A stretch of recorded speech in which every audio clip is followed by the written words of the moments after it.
梁歌制作，高老头，作者巴尔扎克。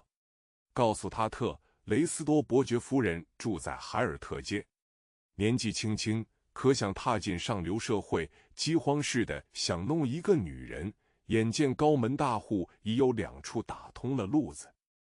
Produced by Liang Gu, Petro Goriot, author, Balzac. Tell him that the Countess de Lestos lives in the Rue de Goriot. At a young age, I longed to step into the upper-class society, and desperately wanted to get a woman. I saw that a wealthy family had already opened the door in 2 ways.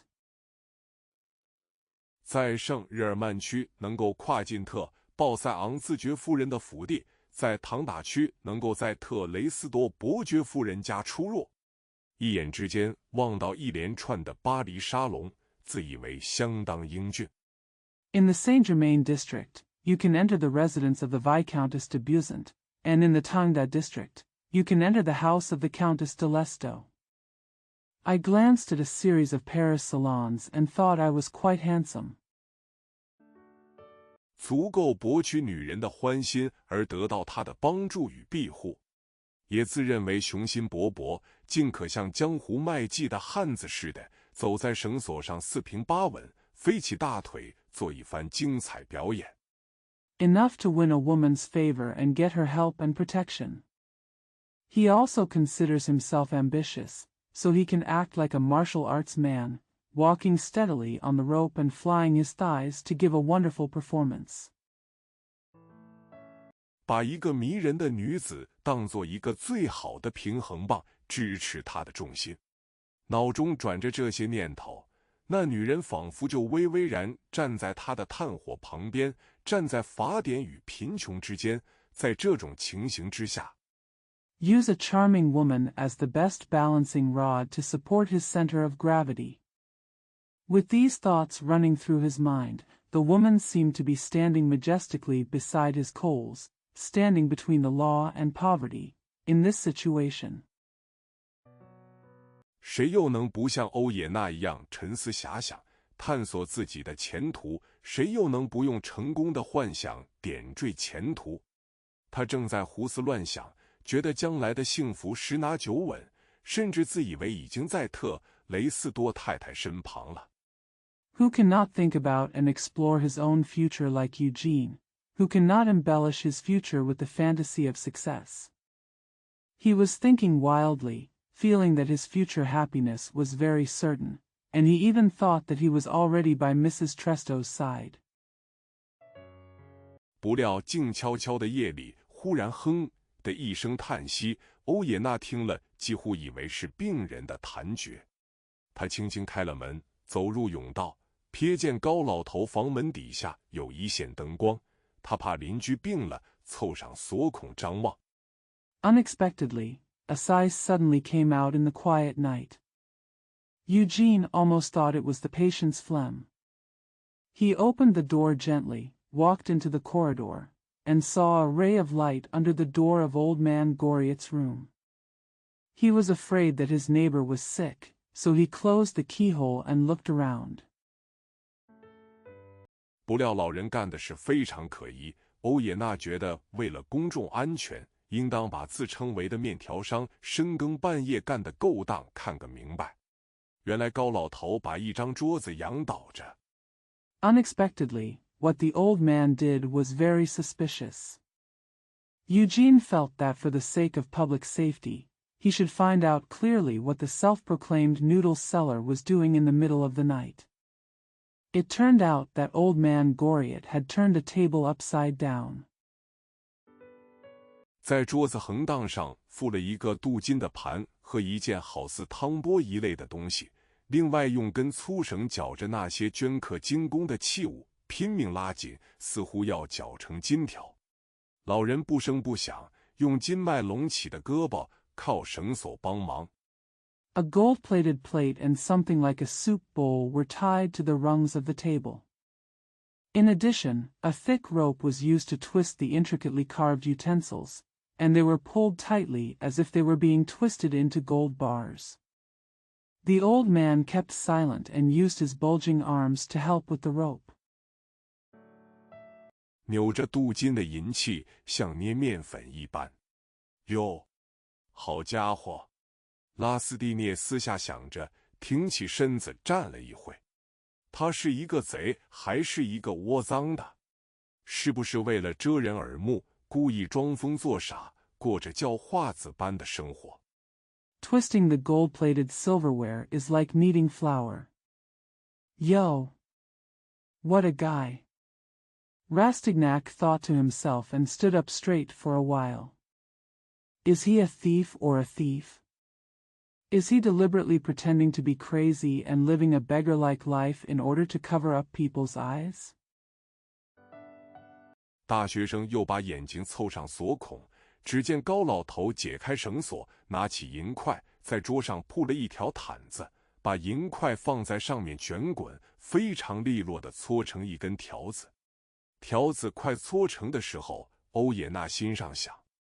The college student put his eyes on the keyhole again, and saw old man Goriot untying the rope, picking up the silver block, spreading a blanket on the table, rolling the silver block on it, and rolling it into a strip very neatly. When the bars were about to be rolled, Eugene thought to himself. 难道他力气跟波兰王奥古斯德一样大吗？高老头伤心地瞧了瞧他的作品，掉下几滴眼泪，吹灭蜡烛，躺上床去，叹了一口气。欧也纳斯忖道：“他疯了，可怜的孩子。”高老头忽然叫了一声 Is he as strong as Augustus, king of Poland? Old man Goriot looked at his work sadly, shed a few tears, blew out the candles, lay down on the bed, and sighed. Eugene thought to himself, he is crazy. Poor child. Old man Gao suddenly shouted. 听到这一句，拉斯蒂涅认为这件事还是不声张为妙，觉得不该冒冒失失断定邻居是坏人。他正要回房，又听见一种难以形容的声音，大概是几个穿不底鞋的人上楼梯。Upon hearing this, Rastignac thought it would be better to keep the matter quiet, and felt that he should not rashly conclude that his neighbor was a bad person. He was about to go back to his room when he heard an indescribable sound. It was probably a few people wearing cloth-soled shoes going up the stairs. 欧也纳侧耳细听，果然有两个人不同的呼吸，既没有开门声，也没有脚步声。忽然3楼扶脱冷的屋内露出一道微光，一所公寓里竟有这么些怪事。他一边想，一边走下，积极听着。Eugene listened carefully, and sure enough, there were 2 people breathing differently. There was no sound of opening the door or footsteps. Suddenly, a faint light leaked out of Vautrin's room on the 3rd floor. There are so many strange things happening in an apartment, he thought as he walked down a few stairs and listened. 居然还有洋钱的声音。一会儿灯光灭了，没有开门的声音，却又听到2个人的呼吸。他们慢慢地下楼，声音也就跟着低下去。谁呀？福盖太太打开卧房的窗子问：“是我回来哦，福盖妈妈。” There was actually the sound of foreign money. For a moment, the lights went out and there was no sound of the door opening, but the breathing of 2 people was heard again. They slowly went downstairs, and their voices became lower. Who is it? Asked Madame Walker, opening her bedroom window. I'm back, Mother Walker. 福托冷大声回答：“真怪。”欧也纳回到房内想，克里斯朵夫明明把大门上了栓，在巴黎真要通宵不睡才弄得清周围的事。这些小事打断了他关于爱情的幻想，他开始用功了。可是 Vautrin answered loudly. How strange, thought Eugene as he returned to his room. Christopher has clearly bolted the door. In Paris, he really had to stay up all night to understand what was going on around him. These little things interrupted his fantasies about love, and he began to study.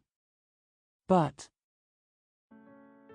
他先是猜疑高老头心思乱了，而打扰的更厉害的是特雷斯多太太的面貌不时出现，仿佛一个预告幸运的使者。结果他上床睡熟了。年轻人发狠，要在夜里读书。At first he was suspicious of old man Goriot, and his mind was confused.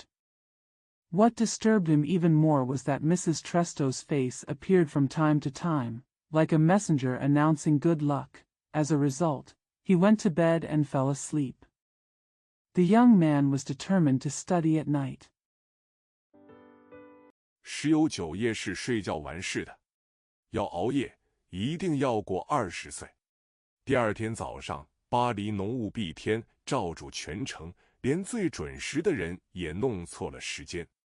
生意上的约会全失误了，中午12点，大家还当是8点。9点半。9 times out of 10, you sleep and get the job done. To stay up late, you must be over 20 years old.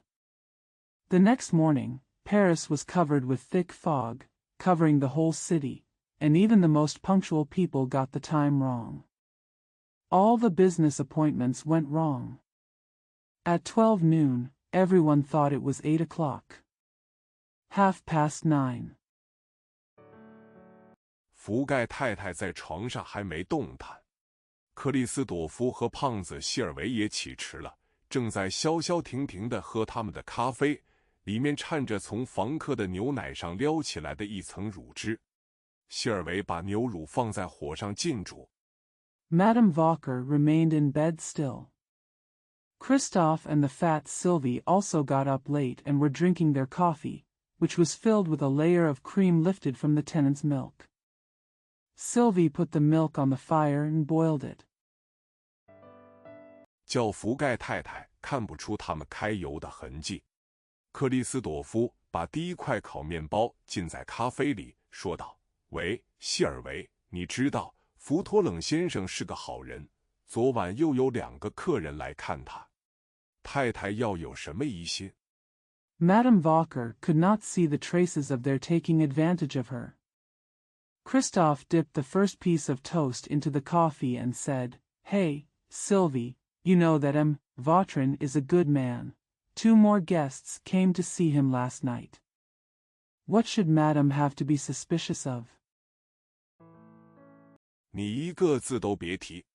他有没有给你什么？5法郎算本月份的赏钱，意思叫我不要声张。希尔维回答。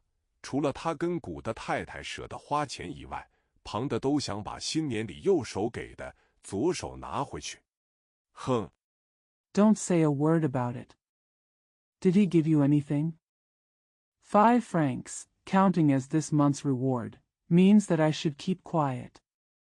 Sylvie replied, except for him and Gou's wife who are willing to spend money, everyone else wants to take back what they gave their right hand to their left hand in the new year. Snort.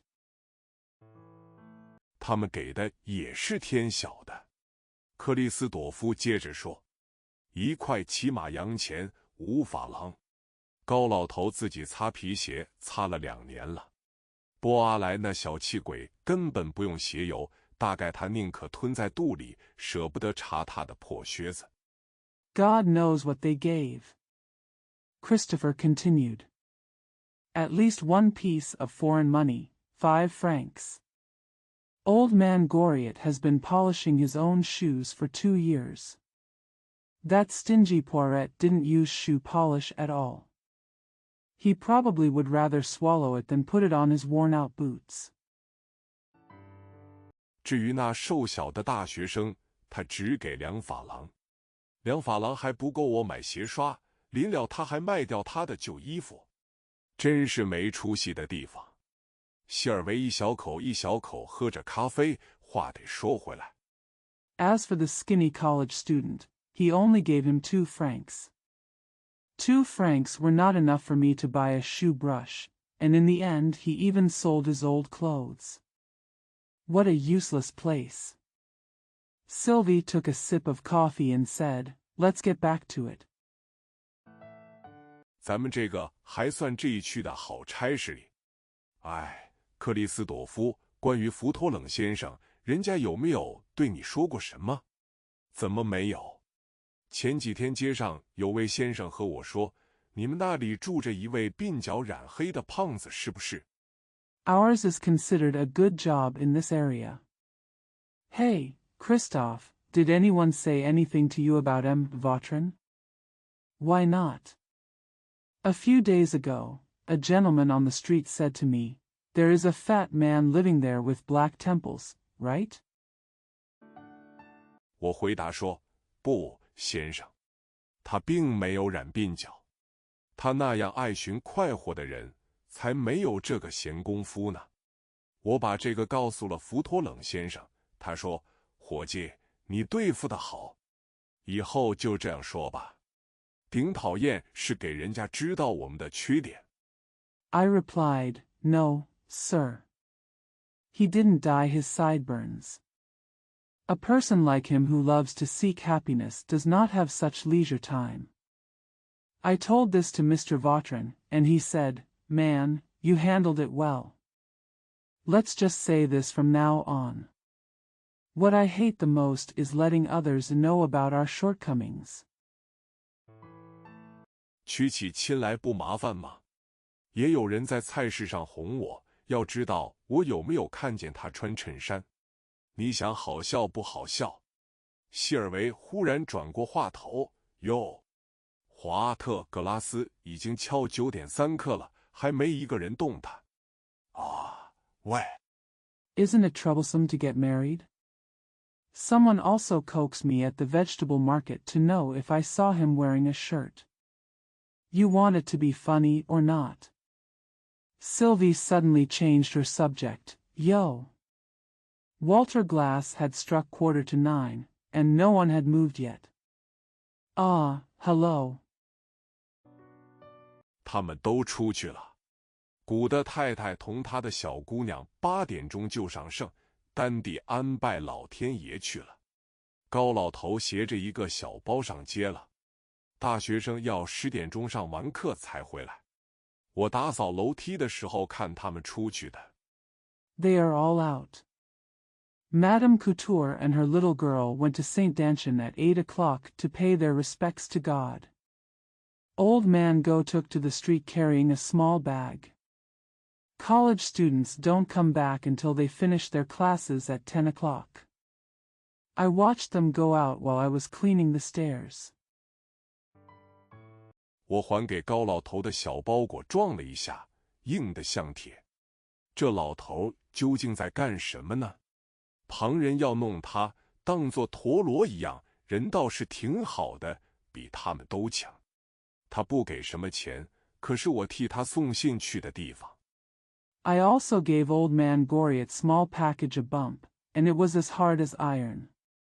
What on earth is this old man doing? Others want to play tricks on him, just like a spinning top, but he is actually quite good, better than them all. He didn't give me any money, but I sent the letter to the place for him. 那班太太酒钱给得很阔气，穿也穿得漂亮。是他所说的那些女儿吗？统共有一打吧。我一向只去过2家，就是到这儿来过的2个。太太起来了，一忽儿就要叫叫嚷嚷的，我该上去了。That wife paid her generously for drinks and dressed nicely. Are they the daughters he mentioned, huh? There are a dozen in total, right? I have only been to 2 of them, the 2 that have been here. Madam, get up. There will be a lot of yelling in a moment. I should go up. 你当心着牛奶，克里斯朵夫，仔细那望。希尔维走进女主人的屋子。怎么？希尔维，已经10点差1刻了，你让我睡得像死人一样，真是从来没有的事。那是浓雾作怪，浓得用刀劈也劈不开。Watch out for the milk, Christophe, and watch out for the cat. Sylvie walked into the hostess's house. What? Sylvie, it's 9:45 and you've made me sleep like a dead man. This has never happened before. It was caused by thick fog, so thick that it couldn't be cut with a knife. 中饭怎么了？哦，那些房客都见了鬼，一太早就滚出去了。说话要清楚，谢尔维。应该说一大早。哦，太太，你要我怎么说都可以。包你10点钟有饭吃。米须诺跟波阿莱还没动弹，只有他们俩在家。What happened to lunch? Vomit. Those tenants saw the ghost and got out too early. Speak clearly, Sylvie. I should say early in the morning. Oh. Madam, you can say whatever you want me to say. I guarantee you will have food at 10 o'clock. Mykono and Pole haven't moved yet. They are the only two at home. 睡得像猪一样。谢尔维，你把他们2个放在一块儿讲，好像什么？谢尔维大声嗤笑起来。2个不是一双吗？真怪，谢尔维。昨夜克里斯朵夫把大门上了栓，怎么福托冷先生还能进来？ Sleeping like a pig, Sylvie. If you put the two of them together, it seems like what? Sylvie laughed loudly. Aren't the two a pair? It's strange, Sylvie. Christophe bolted the door last night. How come Mr. Vautrin can still come in? 不是的，太太。他听见福托冷先生回来，下去开门的。你当做，把短袄给我，快去弄饭。剩下的羊肉再加些番薯，饭后点心用煮熟梨子挑2个小钱一个的。过了一会，福盖太太下楼了。No, ma'am. He heard M. Vautrin coming back and went down to open the door. You think? Give me your short coat and go get some food quickly. Add some sweet potatoes to the remaining mutton. Use boiled pears for dessert after the meal. Choose 2 small ones each. After a while, Madame Valker came downstairs. 他的猫刚刚一脚掀开罩盆，急匆匆地试着牛奶。尼斯蒂格里，他叫了一声，猫逃了，又回来，在他腿边撕磨。好，你拍马屁，你这老畜生！他接着又叫希尔维。什么事啊，太太？你瞧。Her cat had just opened the basin and licked the milk hastily. Mistigri, she cried, and the cat ran away and came back to rub against her legs. Okay, you flatter me, you old beast. Then she called, Sylvie. Hey, what's the matter, madam? Look. 猫喝掉了多少？都是混账的克里斯朵夫不好，我早告诉他摆桌子，他到哪儿去了？不用急，太太，那份牛奶倒在高老头的咖啡里吧。让我冲些水，他不会发觉的。他对什么都不在意。How much did the cat drink? It's all bastard Christophe's fault. I told him to set the table. Where was he? Don't worry, ma'am, just pour that milk into Goriot's coffee. Let me pour some water and he won't notice. He doesn't care about anything. 连吃什么都不知道。他上哪儿去了，这怪物？福盖太太摆着盘子问。谁知道？大概在跟魔鬼打交道吧。我睡得太多了，福盖太太说。可是太太，你新鲜的像一朵玫瑰。这时门铃一响。I don't even know what to eat. Where has he gone, this monster? Madame Valker asked as she placed the plate. Who knows? probably dealing with the devil. I slept too much, said Madame Walker. But madam, you are as fresh as a rose. Then the doorbell rang. 福托冷大声唱着走进客厅。我久已走遍了世界，人家到处看见我呀。哦，你早，福盖妈妈。她招呼了房东，又亲热地拥抱他。喂，放手啊！干嘛不说放肆呀？他回答。说啊，说我放肆啊。哦。Vautrin sang loudly and walked into the living room. I have traveled all over the world for a long time. People see me everywhere. Oh. Good morning, Mother Walker. He greeted the landlady and hugged her affectionately. Hey, let go. Why don't you say it's presumptuous? He replied. Tell me I'm presumptuous. Oh. 我来帮你摆桌子，你看我多好，勾搭褐发和金发的姑娘。爱一阵呀，叹一声，我才看见一桩怪事，全是偶然。寡妇道：什么事？高老头8点半在太子街拿了一套镀金餐具。I'll help you set the table. Look how good I am. Hooking up with brunette and blonde girls. Love for a while and sigh. I just saw a strange thing. It was all by chance. The widow asked, What's the matter? Old man Goriot was at Prince's Street at 8:30 and picked up a set of gold-plated tableware. 走进一家收买旧石器旧肩章的银匠铺，卖了一笔好价钱。亏他不吃这行饭的人，搅出来的条子倒很像样的。真的，当然真的。我有个伙计出远门，送他上了油车回来，我看到高老头。I walked into a silversmith's shop that bought old tableware and epaulets, and sold them for a good price. Fortunately, he is not a person in this industry, but the strips he wrung out are quite decent. That real? Of course it is. A man of mine went on a long journey. When he came back from a postal car, I saw old man Goriot. 就想瞧瞧是怎么回事。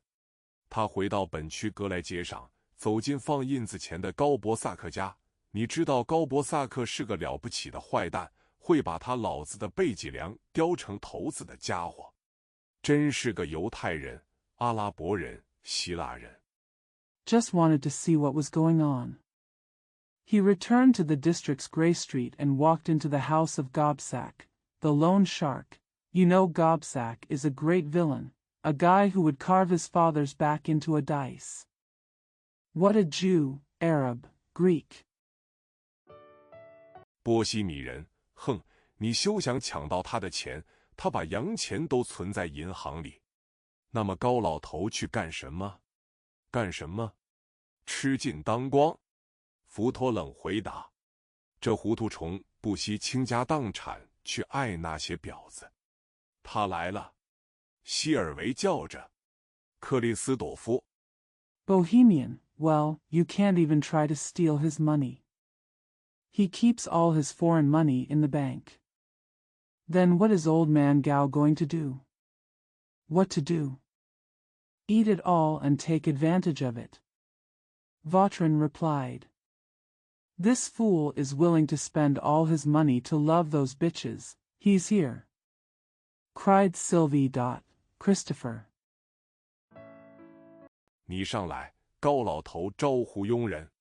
克里斯朵夫跟着高老头上楼，一呼而下来了。你上哪儿去？福盖太太问。替高里奥先生跑一趟。什么东西呀？福托冷说着，从克里斯朵夫手中抢过一个信封，念道 Come up, old man Goriot called to the servant. Christophe followed Goriot upstairs and came down in a moment. Where are you going? asked Madame Vacher. A run for M. Goriot. What is it? Vautrin said, snatched an envelope from Christophe, and read. 送阿纳斯大奇特雷斯多伯爵夫人。他把信还给克里斯朵夫，问送哪儿呢？海尔特街。他吩咐一定要面交伯爵夫人。里面是什么东西？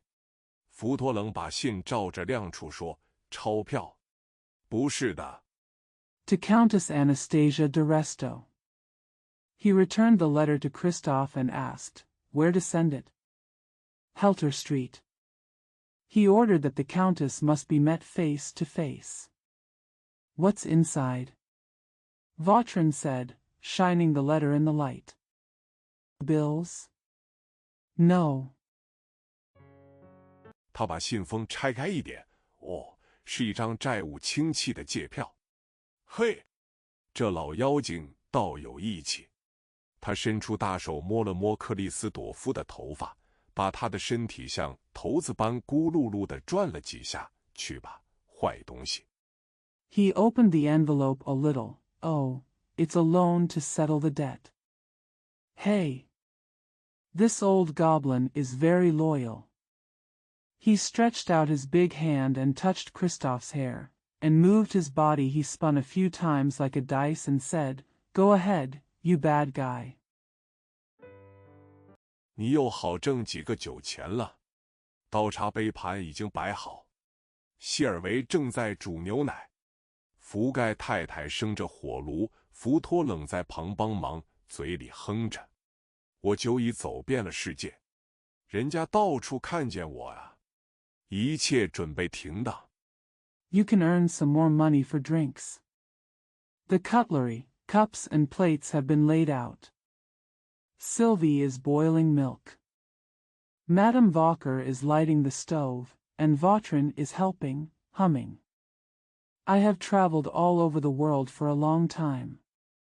People see me everywhere. Everything is ready.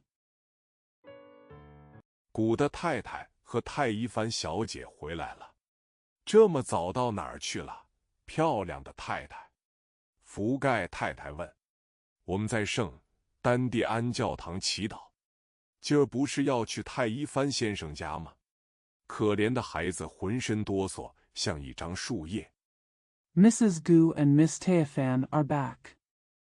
Where have you been so early, pretty lady? Asked Madame Vacher. We are praying in the church of Saint Dantienne. Aren't we going to Monsieur Teofan's house today? The poor child is trembling all over, like a leaf. 古的太太说着，坐在火炉前面，鞋子搁在火门口冒起烟来。来烤火吧，维多利，福盖太太说。小姐，福托冷端了一把椅子给她，求上帝使你父亲回心转意固然不错，可是不够。Mrs. Gu said as she sat in front of the fire, her shoes smoking at the door of the fire.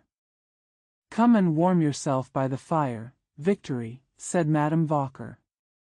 Miss Vautrin brought a chair to her. It is good to ask God to change your father's heart, but it is not enough. 还得有个朋友去教这个丑八怪把头脑醒醒。听说这蛮子手头有300万，偏偏不肯给你一分陪嫁。这年月，一个美人儿是少不得陪嫁的。可怜的孩子，福盖太太接口道。He needs a friend to teach this ugly creature to wake up. I heard that this barbarian has 3 million on hand, but he refuses to give you a dowry. In these days, a beautiful woman is indispensable for a dowry.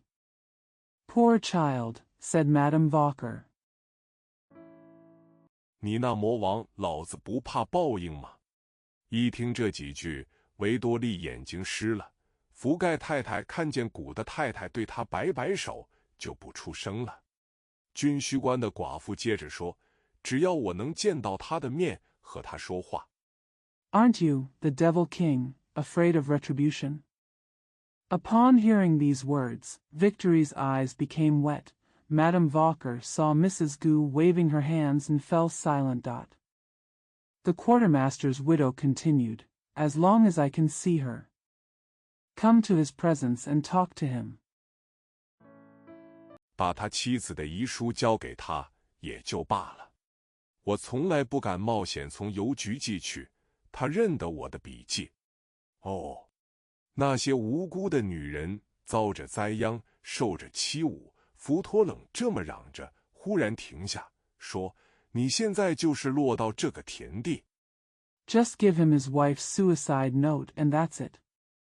I never dared to risk sending it from the post office. He knew my handwriting. Oh. Those innocent women are suffering disasters and being bullied, Vautrin shouted, then suddenly stopped and said, "You are now in this situation." 过几天让我来管这笔账，包你称心满意。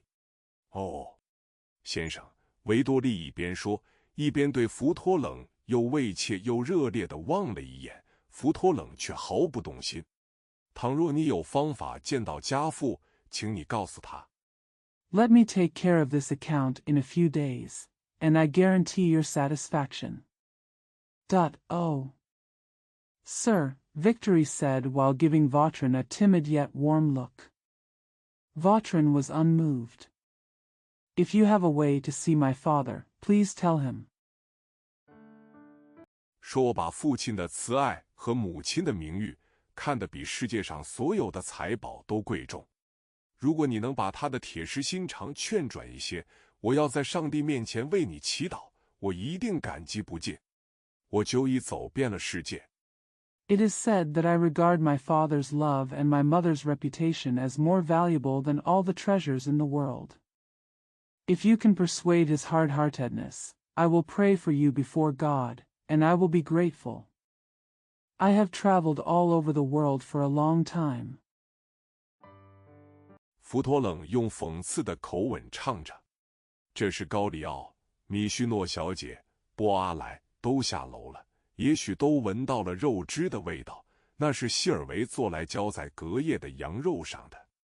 7个同居的人正在互相问好，围着桌子坐下。Vautrin sang in a sarcastic tone. At this time, Goriot, Mademoiselle Myconneau, and Paul all came downstairs. Perhaps they all smelled the gravy that Sylvie had made to pour on the overnight mutton. 7 people who live together are greeting each other and sitting around the table. 时钟敲了10点，大学生的脚步也在门外响了。哎，行了，欧也纳先生，希尔维说，今儿你可以跟大家一块儿吃饭了。大学生招呼了同居，在高老头身旁坐下。我今天有桩意想不到的奇遇。The clock struck 10. And the footsteps of college students also sounded outside the door. Well, that's all, Mr. Eugene, said Sylvie. You can have dinner with us today. The college student greeted his cohabitant and sat down next to old man Goriot. I had an unexpected adventure today. 他说着，加了好些羊肉，割了一块面包。福盖太太老在那里估计面包的大小。奇遇，波阿莱叫道：“哎，你大惊小怪干什么，老糊涂？”福托冷对波阿莱说：“难道他老人家不配吗？” As he spoke, he took some mutton and cut off a piece of bread, where Madame Walker was always appraising the size of the loaf. Adventure, cried Pole. Hey! What are you making all this fuss about, you old fool? Vautrin said to Poiret. Isn't he worthy? 泰伊帆小姐怯生生地对大学生瞧了一眼。福盖太太说道：“把你的奇遇讲给我们听吧。昨天我去富特鲍塞昂自爵夫人的舞会，她是我的表子，有一所华丽的住宅。” Miss Teofan glanced at the college student timidly. Tell us your adventure, said Madame Walker. Yesterday I went to a ball given by the Vicomtesse de Buzant, my cousin, who has a splendid house. 每间屋子都铺满了绫罗绸缎。他举行一个盛大的跳舞会，把我乐得像一个皇帝。像黄雀，福托冷打断了他的话。先生，欧也娜气恼地问，你这是什么意思？我说黄雀。Every room is covered with silk and satin. She held a grand ball and made me as happy as an emperor, like an oriole, Vautrin interrupted. Sir, Eugene asked angrily, what do you mean? I said oriole. 因为黄雀比皇帝快活得多。应声虫波阿来说，不错，我宁可做一只无忧无虑的黄雀，不要做皇帝，因为……总之，大学生截住了波阿来的话，我同舞会里最漂亮的一位太太跳舞。Because the oriole is much happier than the emperor. The yes man Poles said, yes, I would rather be a carefree oriole than an emperor, because… In short, the college student intercepted Pole's words. I danced with the most beautiful lady at the ball. 一位千娇百媚的伯爵夫人，真的，我从没见过那样的美人儿。她头上插着桃花，胸部又是最好看的花球，都是喷香的鲜花。啊哟，真要你们亲眼看见才行。一个女人跳舞跳上了剑。A charming countess, truly, I have never seen such beauty. There were peach blossoms on her head and the most beautiful flower balls on her breasts, all fragrant flowers. Ah! I really need you to see it with your own eyes. A woman dances energetically. 真是难画难描。哎，哪知今儿早上9点，我看见这位神仙似的伯爵夫人在格莱街上走。哦，我的心跳了，以为她上这儿来。福托冷对大学生深深地瞧了一眼。It's really hard to draw and describe. Well, unexpectedly, at 9 o'clock this morning, I saw this fairy-like countess walking on Grey Street. Oh! My heart was beating fast, I thought. I thought she was coming here, huh? Vautrin looked deeply at the college student. 其实他是去找放印子钱的高伯萨克老头。要是你在巴黎妇女的心窝里掏一下，包你先发现债主，后看见情夫。你的伯爵夫人叫做阿纳斯大奇·特雷斯多，住在海尔特街。In fact, she went to find the old man Gobsack who loaned loan sharks. If you were to dig into the hearts of Parisian women, you would first find the creditor and then the lover. Your countess is Anastasia de Resto, and she lives in the Rue Girt. 一听见这个名字，大学生瞪着福托冷。高老头猛地抬起头来，把他们俩瞧了一眼，又明亮又焦急的目光叫大家看了奇怪。克里斯朵夫走晚了一步，他到过那儿了。Upon hearing this name, the college student stared at Vautrin. Old man Gao raised his head suddenly and glanced at them both. His bright and anxious eyes made everyone look strange. Christophe was too late. She had already been there.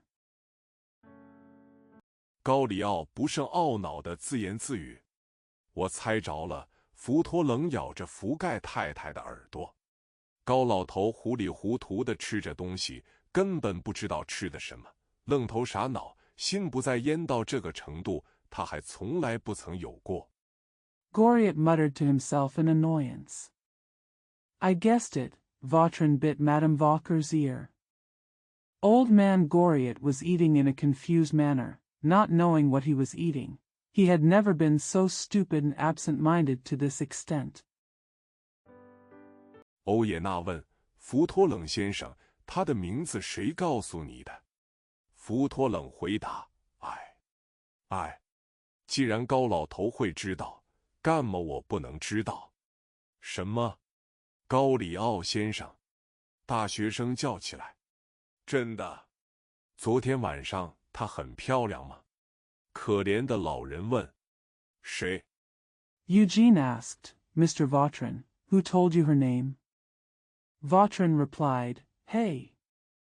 Hey. Since old man Goriot will know, why can't I know? What? Mr. Goriot, cried the college student.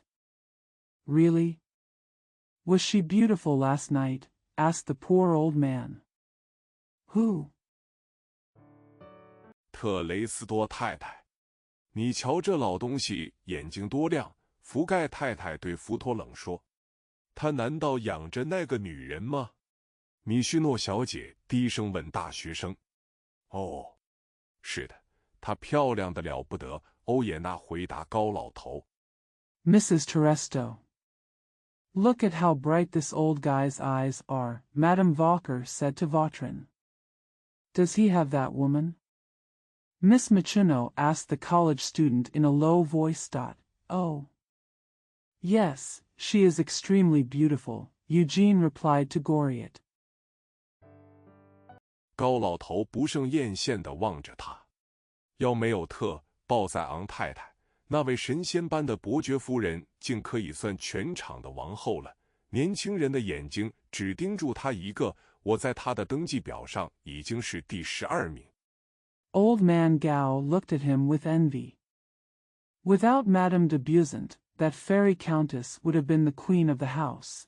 The young man's eyes were fixed only on her, and I was already the 12th in her register. 没有一次4组5没有她，旁的女人都气坏了。昨天她的确是最得意的人。常言道，天下之美，莫过于满帆的巨帛，飞奔的骏马，婆娑起舞的美女，真是一点不错。昨天在爵府的高堂上 There was never a quadruple dance without her, and the women next to her were furious. She was indeed the proudest person yesterday. As the saying goes, there is nothing more beautiful in the world than a giant ship with full sails, a galloping horse, and dancing beauties. It is indeed true. Yesterday in the high hall of the palace. 今儿早晨在寨主的脚底下，这便是巴黎女人的本相。福托冷说：“丈夫要供给不起他们挥霍，他们就出卖自己；要不就破开母亲的肚子，搜搜刮刮的拿去摆架子。总而言之 This is what Paris women are like this morning, at the feet of their creditors," said Vautrin. "If their husbands cannot afford to support their extravagance, they sell themselves. Or we should open up the mother's belly and plunder everything to put on display. In short, 他们什么千奇百怪的事都做得出。哎，有的是，有的是。”高老头听了大学生的话，眉飞色舞，像晴天的太阳。听到福托冷刻毒的议论，立刻沉下了脸。福盖太太道：“你还没说出你的奇遇呢。” They can do all kinds of strange things. Alas, some are, some are. After hearing the words of the college student, old man Goriot was as happy as the sun on a clear day. When he heard Vautrin's cruel remarks, his face immediately darkened. Mrs. Valker said, "You haven't told me about your adventure yet." Woolen cloth. 你刚才有没有跟他说话？他要不要跟你补习法律？欧也纳道：“他没有看见我，可是9点钟在格莱街上碰到一个巴黎顶美的美人儿，清早2点才跳完舞回家的女子，不古怪吗？” Did you just talk to her? Does she want to tutor you in law? Eugene said, "She didn't see me, but at 9 o'clock on the Rue Glay I met the most beautiful beauty in Paris. Isn't it strange for a woman who came home from dancing at 2 o'clock in the morning?" 只有巴黎才会碰到这等怪事。下，比这个更怪的事还多咧！福托冷嚷道。太一帆小姐并没留神他们的话，只想着等会儿要去尝试的事。古德太太向他递了个眼色，叫他去换衣服。Only Paris can encounter such strange things. Scare. There are many weirder things than this, Vautrin shouted. Miss Théophane did not pay attention to their words, only thinking about what she would try later. Mrs. Gu handed her a with a wink. He taught her to change her clothes. 他们俩一走，高老头也跟着走了。喂，瞧见没有？福盖太太对福托冷和其余的房客说：“他明明是给那些婆娘弄穷的。”大学生叫道：“我无论如何不相信美丽的伯爵夫人是高老头的情妇。” As soon as they left, old man Goriot followed suit. Hey, do you see that? Madame Vauquer said to Vautrin and the other tenants. He obviously made those women poor. The college student shouted, I don't believe that the beautiful countess is the mistress of Goriot. 我们并没要你相信啊，福托冷截住了他的话。你年纪太轻，还没熟悉巴黎。慢慢你会知道，自有一般所谓痴情汉。米须诺小姐听了这一句，会心地瞧了瞧福托冷，仿佛战马听见了号角。哎。We didn't ask you to believe it, Vautrin intercepted him.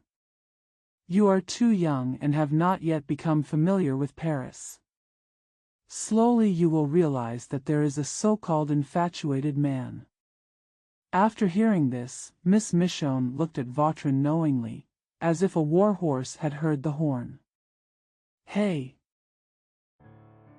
哎，福托冷停了一下，深深地瞪了他一眼。咱们都不是有过一点小小的痴情吗？老姑娘低下眼睛，好似女修士见到裸体雕像。福托冷又道：“再说那些人啊。” Why? Vautrin paused and glared at her deeply. Didn't we all have a little infatuation? The old girl lowered her eyes, like a nun seeing a naked statue. Vautrin added, besides, those people. 一朝有了一个念头，就抓住不放。他们只认定一口井喝水，往往还是臭水。为了要喝这臭水，他们肯出卖老婆、孩子，或者把自己的灵魂卖给魔鬼。在某些人，这口井是赌场，是交易所。Once you have an idea, stick to it. They only believe in drinking water from a well, but it is often still stinky water. In order to drink the stinky water, they are willing to sell their wives, children, or sell their souls to the devil.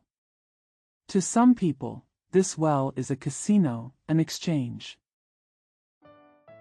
是收藏古画、搜集昆虫，或者迷上音乐。在另外一些人，也许是做得一手好菜的女人。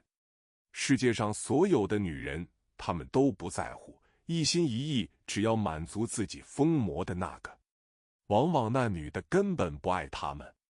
It is collecting ancient paintings, collecting insects, or being obsessed with music. For others, it may be a woman who is good at cooking. They don't care about all the women in the world, they only want to satisfy their demons. Often the woman doesn't love them at all. 凶悍泼辣。教他们付很高的代价换一点小小的满足。哎，那些傻瓜可没有厌倦的时候，他们会把最后一床被窝送进长生库，换几个最后的钱去孝敬他。高老头便是这等人。Fierce and aggressive, teach them to pay a high price for a little satisfaction. Well, those fools are not tired of it. They will send their last quilt to the Eternal Life Bank in exchange for a few last coins to honor her. Old man Goriot is such a person. 伯爵夫人剥削他，因为他不会声张，这就叫做上流社会。可怜的老头只想着他，一出痴情的范围，你们亲眼看到，他简直是个蠢笨的畜生。提到他那一门，他眼睛就发亮，像金刚钻。The Countess exploits him because he won't say anything. This is called high society. The poor old man only thought of her. Once you get beyond the scope of infatuation, you can see with your own eyes that he is a stupid beast.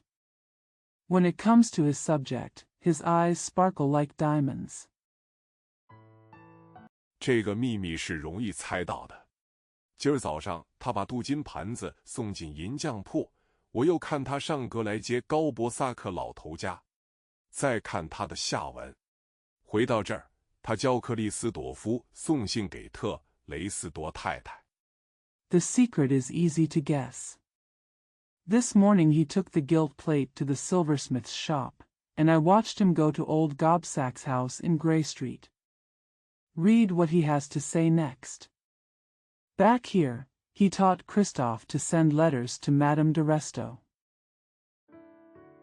咱们都看见信封上的地址，里面是一张债务清期的借票。要是伯爵夫人也去过那放债的家里，显见情形是紧急的很了。高老头很慷慨地替他还债，用不到多少联想，咱们就看清楚了。We all saw the address on the envelope, and inside was a loan note to settle the debt. If the Countess had also been to the moneylender's house, the situation would have been very serious. Old man Gao generously paid off her debt. We can see it clearly without much association. 告诉你，年轻的大学生，当你的伯爵夫人嬉笑跳舞、搔首弄姿，把她的桃花一摇一摆，尖尖的手指捏着裙角的时候，她是像俗语所说的，大脚套在小鞋里，正想着她的或是她情人的。Let me tell you, young college student, when your countess is laughing, dancing, posing, swaying her pinkies, and picking up the skirts of her skirts with her pointed fingers, she is, as the saying goes, wearing big feet. Inside the little shoes, he was thinking of hers or her lover's. 到了欺负不出的借票，欧也纳教导：“你们这么一说，我非把事情弄清楚不可了。明我就上特雷斯多太太家。” Borrowed bills that cannot be paid when due. Eugene shouted, "When you say that, I have to make things clear. Tomorrow I will go to Mrs. Terresto's house." Yes, Paul added, "I have to go to Madame de Resto's house tomorrow." 说不定你会碰到高老头放了情分在那边收账呢。欧也纳不胜厌恶地说：“那么你们的巴黎竟是一个垃圾坑了，而且是一个古怪的垃圾坑。”福托冷接着说 Maybe you will meet old man Gao, who is there to collect debts out of mercy. Eugene said with disgust, "Then your Paris is actually a garbage pit." And it's a weird garbage pit, Vautrin went on. 凡是浑身污泥而坐在车上的都是正人君子，浑身污泥而搬着两条腿走的都是小人流氓。扒窃一件随便什么东西，你就给牵到法院广场上去展览，大家拿你当把戏看，偷上100万。Anyone who is covered in mud and sits in a car is a gentleman, and anyone who is covered in mud and walks on 2 legs is a scoundrel. If you pickpocket anything, you will be taken to the courthouse square and displayed, and everyone will treat you as a trick. Steal a million. 交际场中就说你大贤大德，你们花3000万养着宪兵队和司法人员来维持这种道德，妙极了。怎么？福盖太太插嘴道：“高老头把他的镀金餐具熔掉了，盖上有2只小疙瘩，是不是？”欧也纳问。In social situations, you are said to be a great virtuous person. You spend 30 million to maintain the gendarmerie and judicial officers to maintain this morality. Wonderful. Why, interrupted Madame Walker, have old Goriot melted down his gilded tableware? There are 2 little pigeons on the cover, right? Asked Eugene. 是啊，大概那是他心爱的东西。欧也纳说，他毁掉那只碗跟盘的时候，他哭了。我无意中看到的，那是他看作性命一般的呢。寡妇回答。你们瞧这家伙多痴情。福托冷叫道。Yes. Maybe it was his favorite thing, said Eugene. When he destroyed the bowl and the plate, he cried. I saw it accidentally. That's what he regards as life, the widow replied. Look at how infatuated this guy is, cried Vautrin. 那女人有本领，迷得他心眼都痒了。大学生上楼了，福托冷出门了。过了一会，古德太太和维多利坐上希尔维叫来的马车，波阿莱搀着米须诺小姐。That woman had the ability to charm him and make him feel itchy. The college student went upstairs, and Vautrin went out. After a while, Mrs. Gu and Victory got into the carriage called by Sylvie. Pole helped Miss McNaught. 上植物园去消磨一天之中最舒服的2个钟点。哎呦，他们这不像结了婚。胖子希尔维说，今儿他们第一次一块儿出去，2口都是又干又硬，碰起来一定会爆出火星，像打火石一样呢。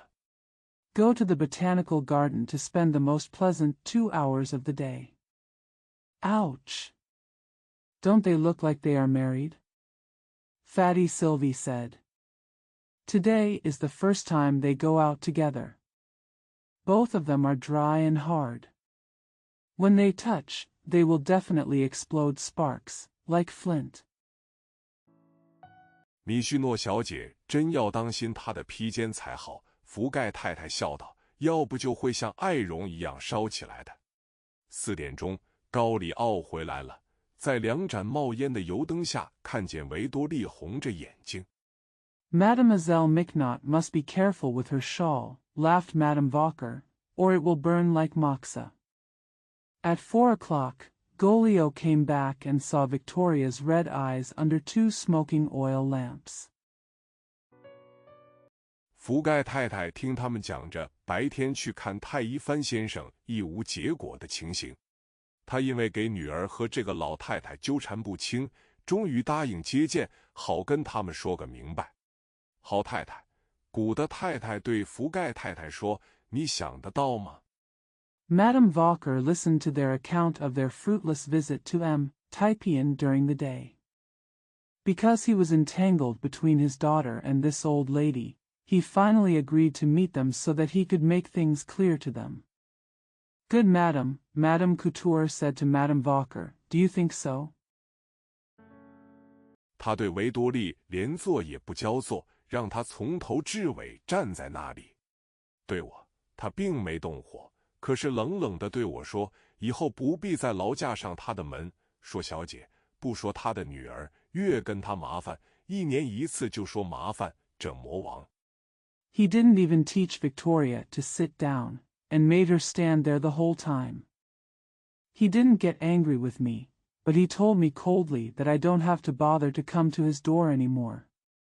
He said that the lady, not to mention his daughter, was getting more and more trouble with him. He said trouble only once a year, this devil.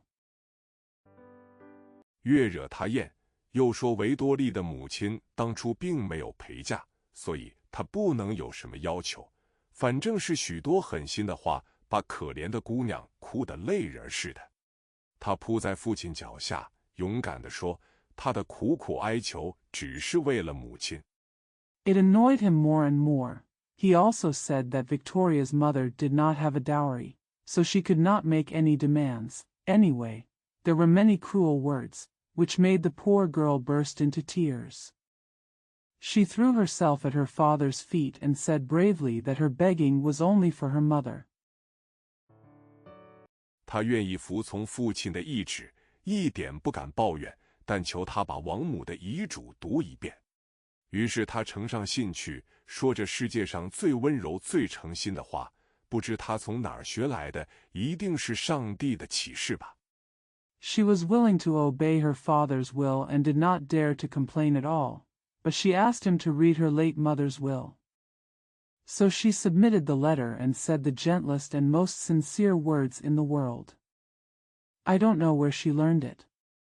It must be God's revelation. 因为可怜的孩子说的那么至情至性，把我听的人都哭昏了。哪想到老昏君绞着指甲，拿起可怜的太医番太太浸透眼泪的信往壁炉里一扔，说道：“好。”他想扶起跪在地下的女儿。Because the poor child spoke so passionately that everyone who listened to me cried faintingly. Unexpectedly, the old fool picked up the tear-soaked letter from poor Mrs. Tai Fan with his fingernails, threw it into the fireplace, and said, "Okay." He wanted to lift his daughter who was kneeling on the ground. 一看见他捧着他的手要亲吻，马上缩了回去。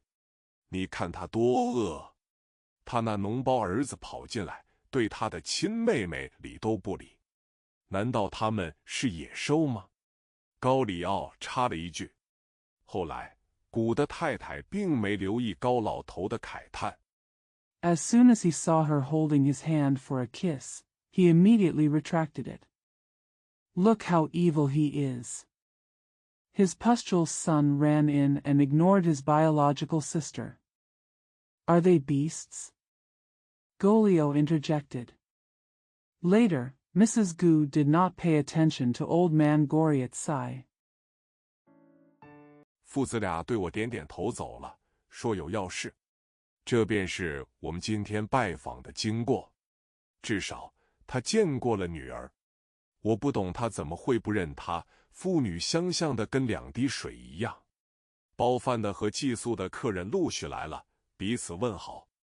The father and son nodded to me and left, saying they had something important to do.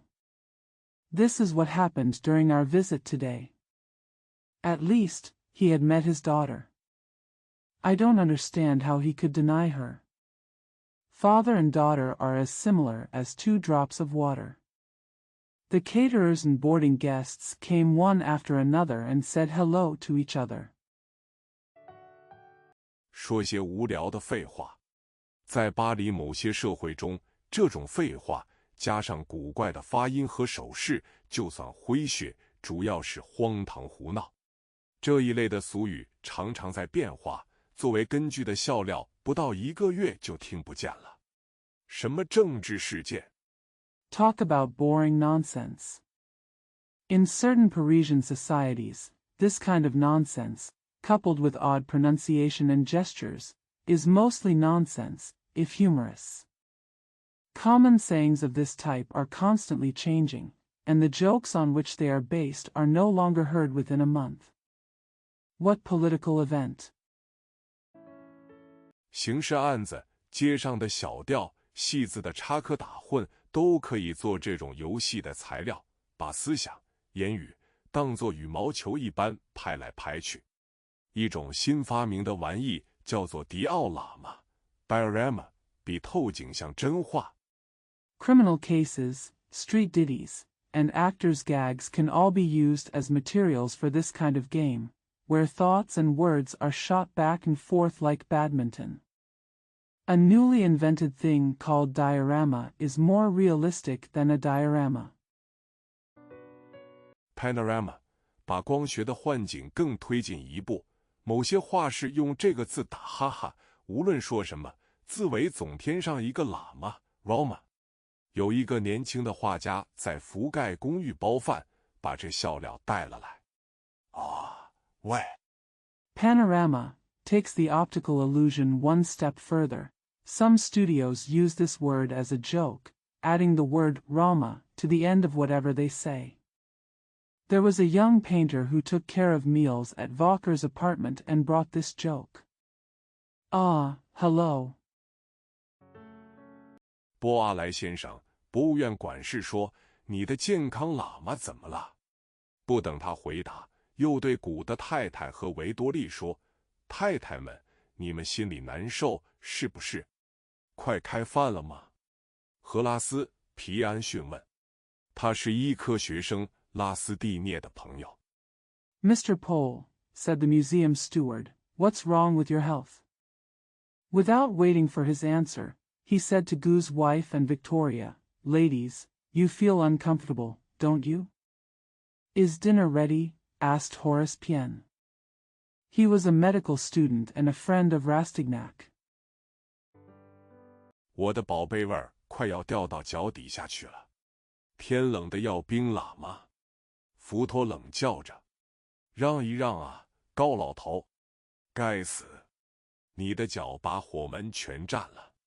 皮安逊道：“大名鼎鼎的福托冷先生，干嘛你说冷的要冰喇嘛？” My baby's stomach dropped to the bottom of her feet. It's so cold it's freezing. Vautrin shouted. Give way, old man Goriot. Damn it. Your feet take up the entire fire door. Pien said, the famous Mr. Vautrin, why do you say it's so cold that it's ice llama? 那是不对的，应该说冷得要命喇嘛。不，博物院管事说，应当说冷得要冰喇嘛，意思是说我的脚冷。原来如此。嘿，拉斯蒂涅侯爵大人阁下，胡扯法学博士来了。That's not right. It should be said that it was extremely cold. No, said the museum steward, it should be said that it is as cold as ice, which means that my feet are cold. I see. Hey. His Excellency, the Marquis Rastignac, here comes the Doctor of Nonsense Law. 皮安逊一边嚷一边抱着欧也娜的脖子，叫她透不过气来。嗨，诸位，嗨。米须诺小姐轻轻地进来，一言不发，对众人点点头，坐在3位太太旁边。我一看见她就打寒噤，这只老蝙蝠。Pianchin shouted, hugging Eugene's neck and suffocating him, Oh. Hi.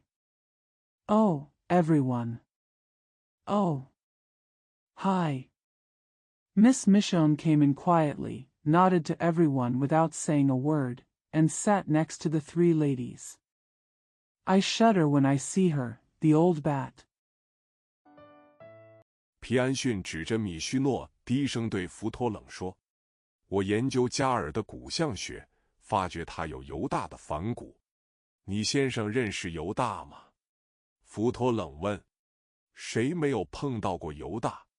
皮安逊回答：“我敢打赌，这个没有血色的老姑娘。” Pianchin pointed to Mykono and whispered to Vautrin. I studied the phrenology of Cal and found that she had the bones of Judah. Does your husband know Judas? Vautrin asked. Who has not met Judas? Pianchin replied. I bet this bloodless old girl. 就像那些长条的虫，梁木都会给他们蛀空的。福托冷理着鬓角说道：“这就叫做孩子啊！那蔷薇就像所有的蔷薇，只开了一个早晨。”看见克里斯朵夫恭恭敬敬端了汤鱼出来。Just like those long worms, beams will be hollowed out by them. Vautrin trimmed his temples and said, This is called, child. That rose, like all roses, only opened one morning. I saw Christophe respectfully bringing out the soup bowl. 波阿莱叫道：“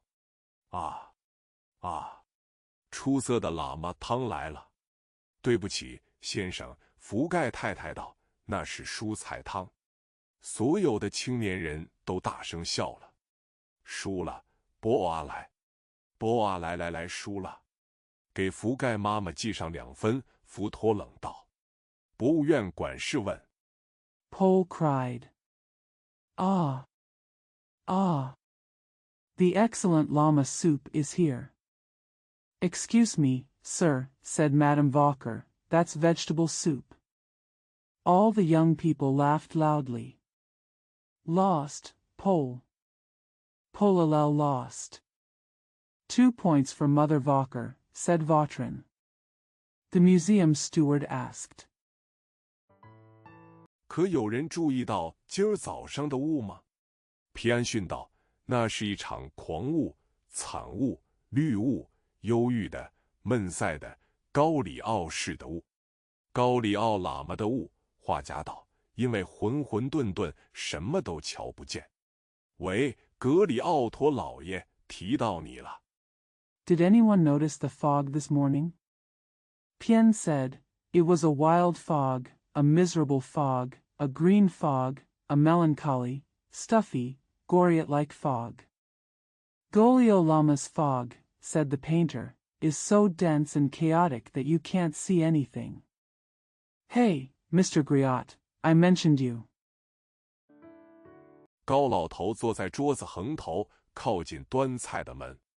他抬起头来，把饭巾下面的面包凑近鼻子去闻，那是他偶然流露的生意上的老习惯。哟，福盖太太带着尖刻的口气，粗大的嗓子盖住了羹匙、盘子。Old man Gao sat at the end of the table, close to the door where the dishes were served. He raised his head and brought the bread under his napkin to his nose to smell it. This was an old business habit he accidentally revealed. Yo! Madame Walker said in a sharp tone, covering the spoon and plate with her thick voice. 和谈话的声音是不是面包不行？不是的，太太，那用的是埃当伯面粉，头等货色。你凭什么知道的？欧也纳问。凭那种白，凭那种味道，凭你鼻子里的味道。既然你闻着嗅着，福盖太太说。And the voice of conversation, isn't the bread good? No, ma'am. That's a Donbu flour, top quality. Why do you know that? Eugene asked. With that whiteness, with that taste. By the taste in your nose, since you smell it, said Madame Walker. 你省俭到极点，有朝一日单靠厨房的气味就能过活的。博物院管事道，那你不妨去领一张发明执照，倒好发一笔财力。画家说，别理他，他这么做不过是叫人相信他做过面条生意。You are so frugal that one day you will be able to live off the smell of your kitchen alone. The steward of the museum said, then you might as well get an invention license, and you can make a fortune. The painter said, ignore him. What he did was just to make people believe that he was in the noodle business.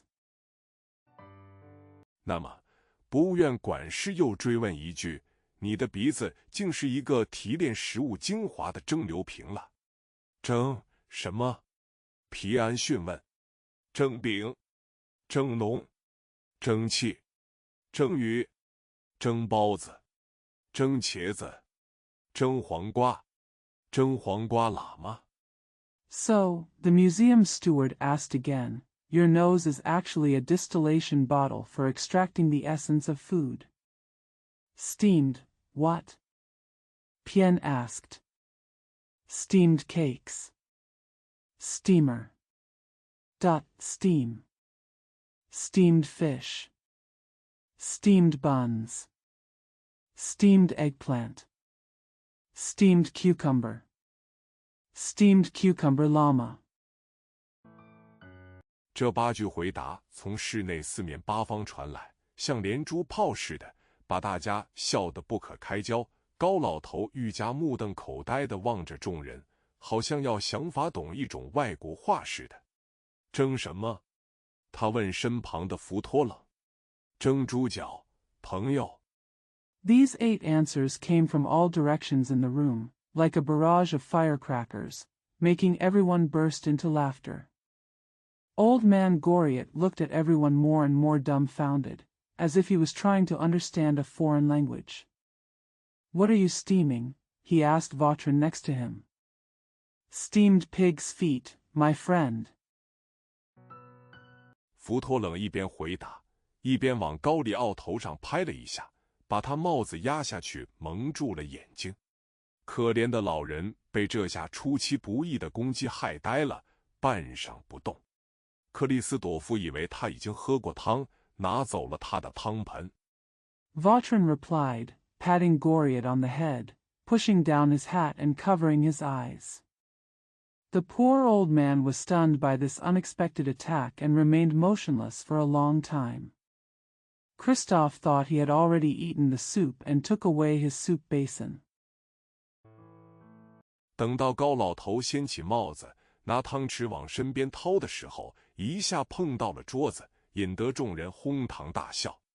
先生，老头说，你真缺德，要是你敢再来拿我帽子，那么老头怎么样？福托冷截住了他的话。那么 When old man Goriot lifted his hat and took the spoon to his side, it hit the table, causing everyone to burst into laughter. Sir, the old man said, you are so wicked. If you dare to touch my hat again. So, old man, how about it? Vautrin stopped him. So. 你总有一天要受大大的报应。进地狱是不是？话家间，还是进那个关坏孩子的黑房？喂，小姐，福托冷招呼维多利，你怎么不吃东西？爸爸还是不肯让步吗？简直是魔王！古的太太说。You will receive great retribution one day. Is it true that you will go to hell? Painter room, or go into the dark room where bad children are kept? Hey, miss, Vautrin called to Victory, why don't you eat? Dad still refuses to give in? He is simply a devil, Gu's wife said. 总得要他讲个理才好，福托冷说。可是跟皮安逊坐得很近的欧也娜插嘴，小姐大可为吃饭问题告一状，因为她不吃东西。嗨，你们瞧高老头打量维多利小姐的神气，老人忘了吃饭。It would be better if he reasoned with it, said Vautrin. But, interrupted Eugene, who was sitting very close to Pianchin, the mademoiselle could have complained about the meal, because she didn't eat something. Hi. Look at the way old man Goriot looks at Miss Victoria. The old man forgot to eat. 只顾端详可怜的女孩子，她脸上显出真正的痛苦，一个横遭遗弃的少女的痛苦。好朋友，欧也娜低声对皮安逊说，咱们把高老头看错了。他既不是一个蠢货，也不是毫无生气的人。He only cares about the poor-looking girl. Her face showed real pain, the pain of a dutiful daughter who had been abandoned. Good friend, Eugene whispered to Pianchin, we have made the mistake of old Goriot. He is neither a fool nor a lifeless man. 拿你的骨相学来试一试吧，再告诉我你的意见。昨夜我看见他扭一个镀金盘子，像蜡做的一样轻便。此刻他脸上的神气，表示他颇有点了不起的感情。我觉得他的生活太神秘了。Give it a try with your phrenology and tell me what you think. Last night I saw him twisting a gilt plate, as light as if it were made of wax, and the look on his face now expressed something of a remarkable feeling. I think his life is too mysterious. 值得研究一下。你别笑，皮安逊，我说的是正经话。不消说，皮安逊回答，用医学的眼光看，这家伙是有格局的，我可以把他解剖，只要他愿意。不，只要你量一量他的脑壳。行。It's worth looking into. Don't laugh, Pian Sun, I'm talking seriously. Needless to say, Pianchin replied, from a medical point of view, this guy has a pattern, I can dissect him if he wants. No, as long as you measure his head. Okay. 就怕他的傻气会传染。第2章2处访问。第2天，拉斯蒂涅穿得非常漂亮，下午3点光景出发到特雷斯多太太家去了，一路上痴心妄想，希望无穷。因为有这种希望 I'm afraid his stupidity will be contagious. Chapter 2, 2 Visits. The next day, Rastignac dressed very beautifully and set out for Mrs. Resto's house at 3 o'clock in the afternoon. Along the way, he was wishful thinking and had endless hopes. Because there is such hope. 青年人的生活才那么兴奋、激动。他们不考虑阻碍与危险，到处只看见成功，单凭幻想，把自己的生活便作一首诗。计划受到打击，他们便伤心苦恼。其实那些计划只不过是空中楼阁。The life of young people is so exciting and exciting. The life of young people is so exciting and exciting. They ignore obstacles and dangers and see only success everywhere. They turn their lives into a poem based solely on fantasy. They become sad and distressed when their plans are thwarted, but in fact those plans are just castles in the air. 漫无限制的野心，要不是他们无知、胆小，社会的秩序也没法维持了。欧也娜担着120分的心，提防街上的泥土，一边走一边盘算，跟特雷斯多太太说些什么话。Unlimited ambition. If they were not ignorant and timid, social order would not be maintained. Eugene, with 120 thoughts on his mind, was wary of the dirt in the street, and as he walked he thought about what to say to Madame de Resto.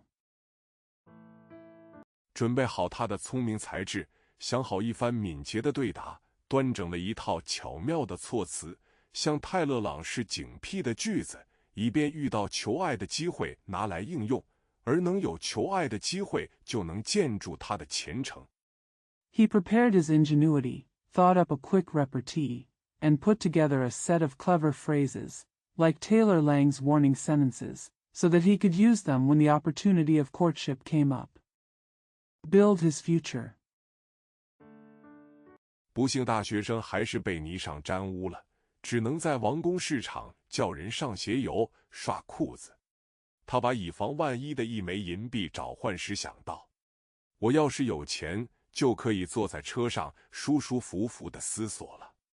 他终于到了海尔特街。Unfortunately, the college student was still stained by the mud, so he had to have his shoes polished and his pants brushed at the Palace Market. He thought as he changed a silver coin just in case. If I had money, I could sit in the car and think comfortably. Finally, he arrived at Halter Street. 向门上说要见特雷斯多伯爵夫人。人家看他走过院子，大门外没有车马的声音，便轻蔑地瞧了他一眼。他存着中有一朝扬眉吐气的心，咬咬牙齿忍受了。院中停着一辆华丽的2轮车。He said at the door that he wanted to see the Countess de Resto. When people saw him walking through the yard, there was no sound of carriages and horses outside the gate. They looked at him with disdain. He gritted his teeth and endured it, hoping that he would be proud one day. There is a gorgeous two-wheeler parked in the courtyard. 披挂齐整的马在那儿跺脚。他看了挥金如土的奢华，暗示巴黎享乐生活的场面已经自惭形秽，在家下人们的白眼自然更难堪了。他马上心绪恶劣，满以为心窍大开、才思涌发的头脑。The well-dressed horses stamped their feet there. He was already ashamed of himself when he saw the extravagant spending and the scenes that hinted at the hedonistic life in Paris. Coupled with people's supercilious looks, it was naturally even more embarrassing. He immediately felt bad. I feel like my mind is wide open and my brain is full of ideas. 忽然闭塞了，神志也不清了。当差进去通报，欧也娜站在穿堂内一扇窗下，提着一只脚，肘子搁在窗子的拉手上，茫然望着窗外的院子。他觉得等了很久，要不是他有南方人的固执脾气。Suddenly he was blocked and his consciousness became unclear. When the errand went in to report, Eugene stood under a window in the hall, holding up one foot and resting his elbow on the window handle, looking blankly at the yard outside the window. He felt that he had waited a long time, if he hadn't had the stubborn temper of a southerner. 坚持下去会产生奇迹的那股劲儿，他早已跑掉了。先生，当差出来说，太太在上房里忙得很，没有给我回音，请先生到客厅里去等一会，已经有客在那里了。The energy that if he persisted would produce miracles, he had long since run away. Sir, the servant came out and said, My wife is very busy in the upper room and has not given me a reply. Please go to the living room and wait for a while. There are already guests there. 仆役能在一言半语之间批判主人或非难主人，拉斯蒂涅一边暗暗佩服这种可怕的本领，一边胸有成竹，推开当差走出来的门，想教那班豪仆看看他是认得府里的人物的。A servant could criticize his master in a few words. Rastignac secretly admired this terrible ability, and at the same time he was confident and pushed open the door where the servant came out, wanting to show such a powerful servant that he recognized it. Of the people in the mansion. 不料他莽莽撞撞走进一间摆油灯、酒架、烘干浴巾的器具的屋子，屋子通到一条黑洞洞的走廊和一座暗梯。他听到下人们在穿堂里逆笑，更慌了手脚。先生，客厅在这儿。Unexpectedly, he walked recklessly into a room that contained oil lamps, wine racks, and equipment for drying bath towels. The room led to a dark corridor and a hidden staircase.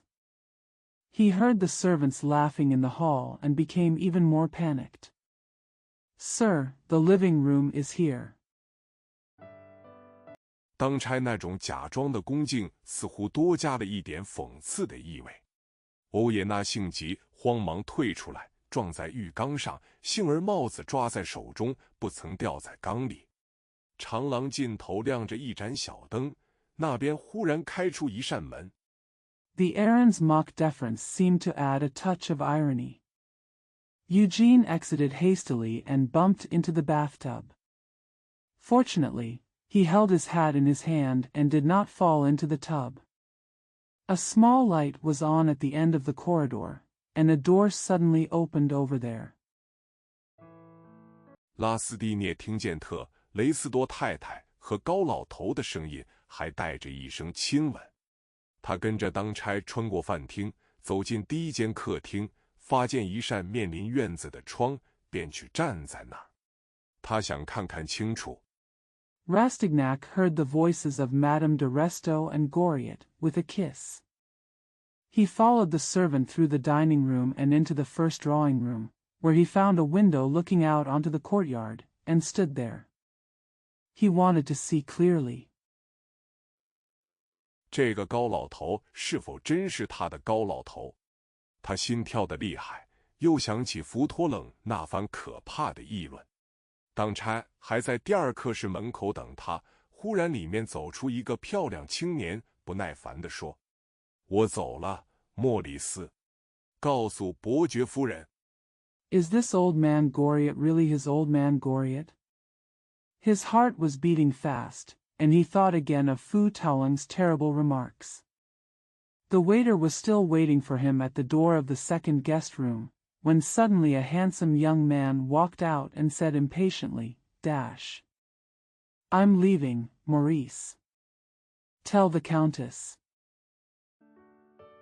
说我等了半个多钟点。这个放肆的男人当然有他放肆的权利喽，哼着一支意大利歌曲的花腔，往欧也娜这边的窗子走过来，为了端详生客，也为了眺望院子。爵爷还是再等一会吧。Said I had been waiting for more than half an hour. This impudent man, of course he has the right to be impudent, hummed the coloratura of an Italian song and walked towards the window on the Eugene side, in order to greet the guests and look out at the courtyard.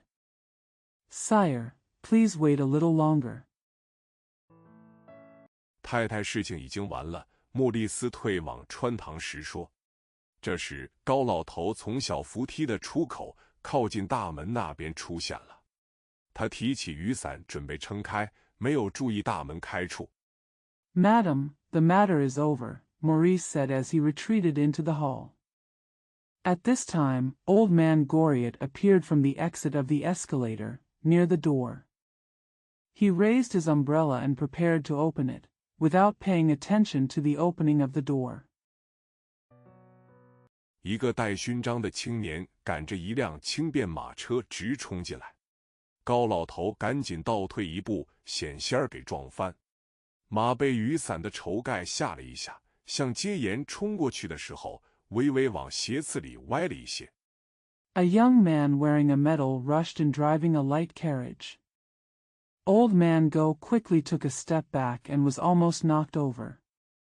The horse was frightened by the silk cover of the umbrella, and when it rushed towards the step, it leaned slightly into the diagonal stab. 青年人怒气冲冲地回过头来，瞧了瞧高老头，在他没有出大门之前，对他点点头。那种礼貌，就像对付一个有时要去求教的债主，又像对付一个不得不表敬意。The young man turned back angrily, looked at old man Goriot, and nodded to him before he left the door. That kind of politeness was like dealing with a creditor who sometimes wanted to ask for advice, and also like dealing with someone who had to show respect. 而一转背就要为之脸红的下流批，高老头亲热的搭理，好似很高兴。这些小节目都在一眨眼之间过去了。欧也娜全神贯注地瞧着，不觉得身边还有旁人。And the dirty guy who will blush whenever he turns his back. Old man Goriot responded affectionately and seemed very happy. These little shows went by in the blink of an eye. Eugene looked at it with all his concentration, not realizing that there was anyone else around him. 忽然听见伯爵夫人含嗔带怨的声音：“哎，马克辛，你走了。”伯爵夫人也没留意到楼下有车子进来。拉斯蒂涅转过身子，瞧见他娇滴滴的穿着件白开丝棉外扣粉红结的梳妆衣。Suddenly, I heard the Countess' angry and resentful voice. Hey, Maxine, are you leaving? The Countess didn't notice a car coming downstairs. Rastignac turned around and saw that she was wearing a white cashmere cotton dress with pink knots on the outside.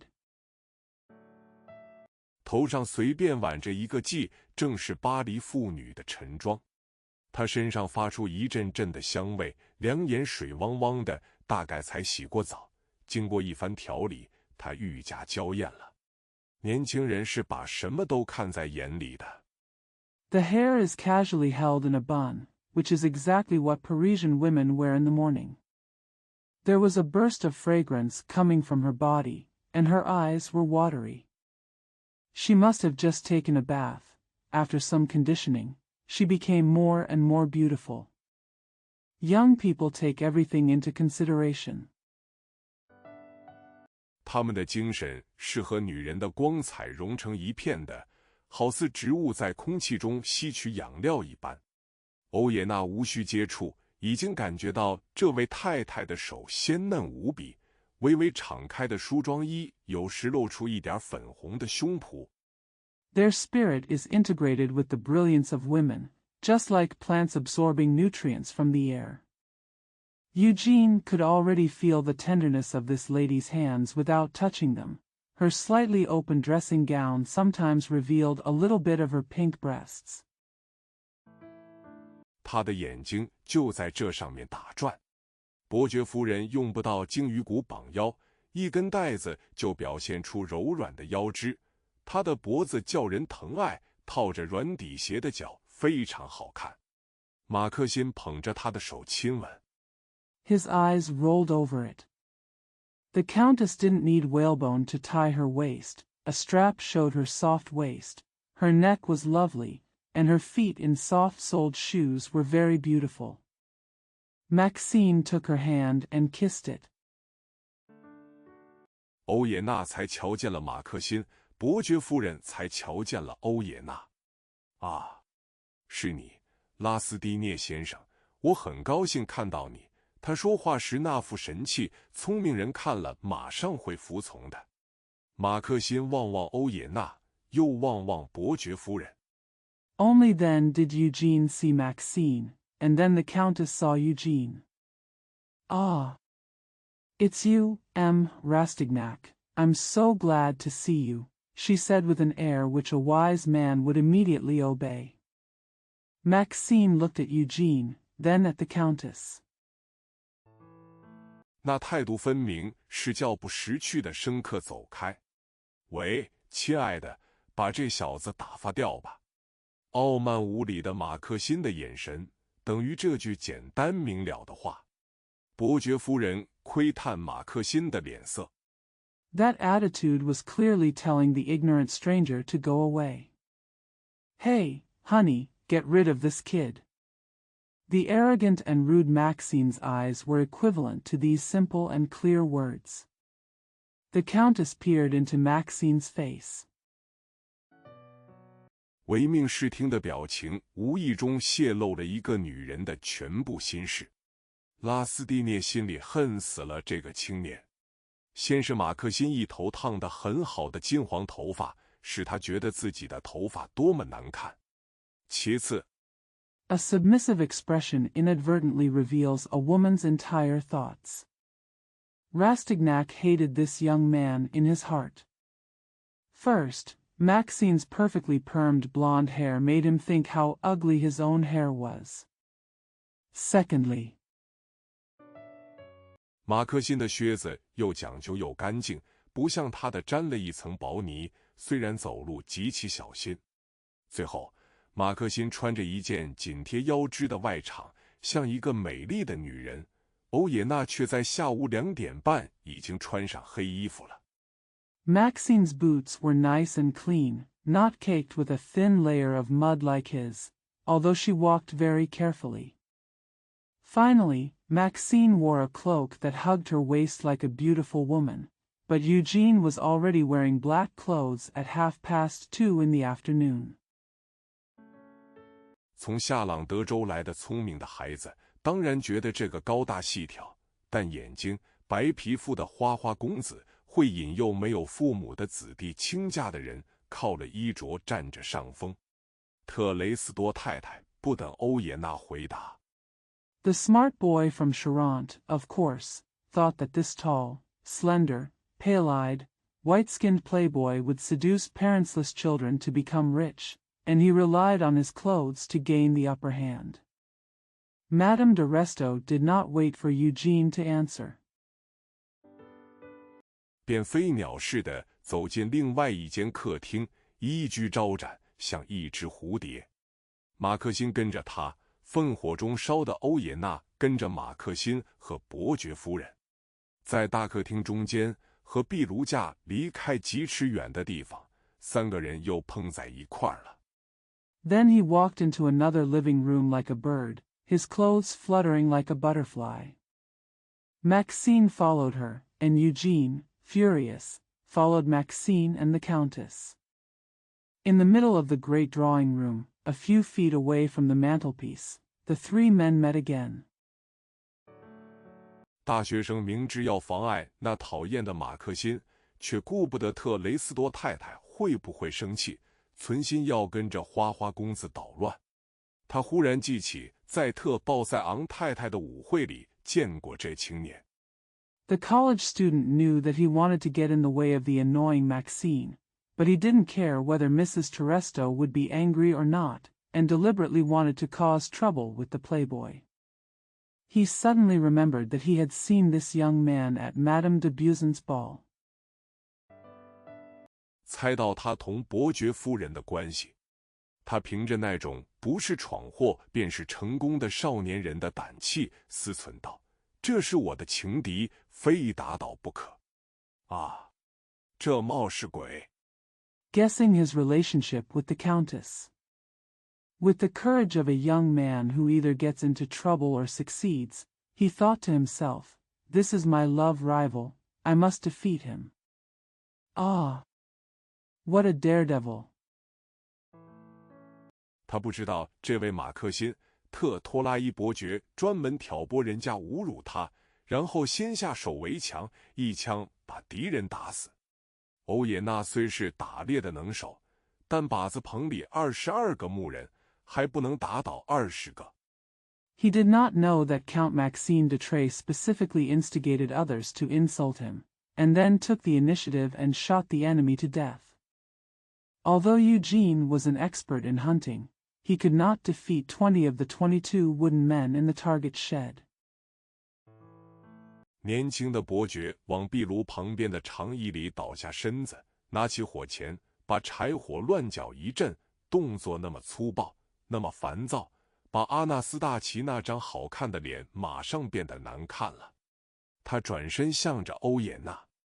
The young count sank down on the bench next to the fireplace, picked up the poker, and stirred the firewood for a while. His movements were so rough and irritable that Anastasia's beautiful face immediately turned ugly.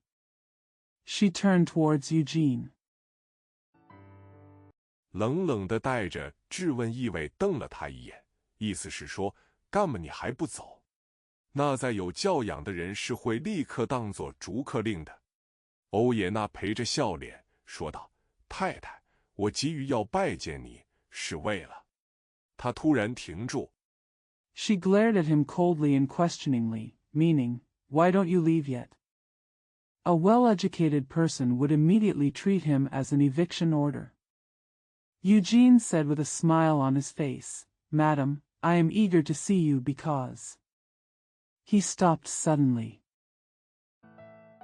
客厅的门开了，那位赶轻便马车的先生忽然出现，光着头，也不招呼伯爵夫人，只是不大放心地瞧瞧欧也纳，跟马克辛握了握手，说了声你好，语气的亲热弄得欧也纳莫名其妙。The door to the living room opened. The gentleman driving the carriage suddenly appeared. He was bald and did not greet the Countess. He just looked at Eugene with an uneasy look, shook hands with Maxine, and said, "Hello," in an affectionate tone. This made Eugene puzzled. 内地青年完全不知道三角式的生活多么有意思。伯爵夫人指着她的丈夫对大学生说：“这是特雷斯多先生。”欧也纳深深鞠了一躬。这一位，他把欧也纳介绍给伯爵。Mainland youth have no idea how interesting life is in the triangle pose. The Countess pointed to her husband and said to the student, "This is Monsieur de Lesto." Eugene bowed deeply. "This one," she said, introducing Eugene to the Count. 是特拉斯蒂涅先生，因马西阿家的关系，跟特鲍塞昂太太是亲戚，我在他家上次的舞会里认识的。因马西阿家的关系，跟特鲍塞昂太太是亲戚。It was M. de Rastignac, who was related to Madame de Buzyn through the Marcia family. I met her at the last ball at her house. It was M. de Rastignac, who was related to Madame de Buzyn through the Marcia family. I met her at the last ball at her house. Because of the Marcia family relationship, I am related to Mrs. de Buzyn.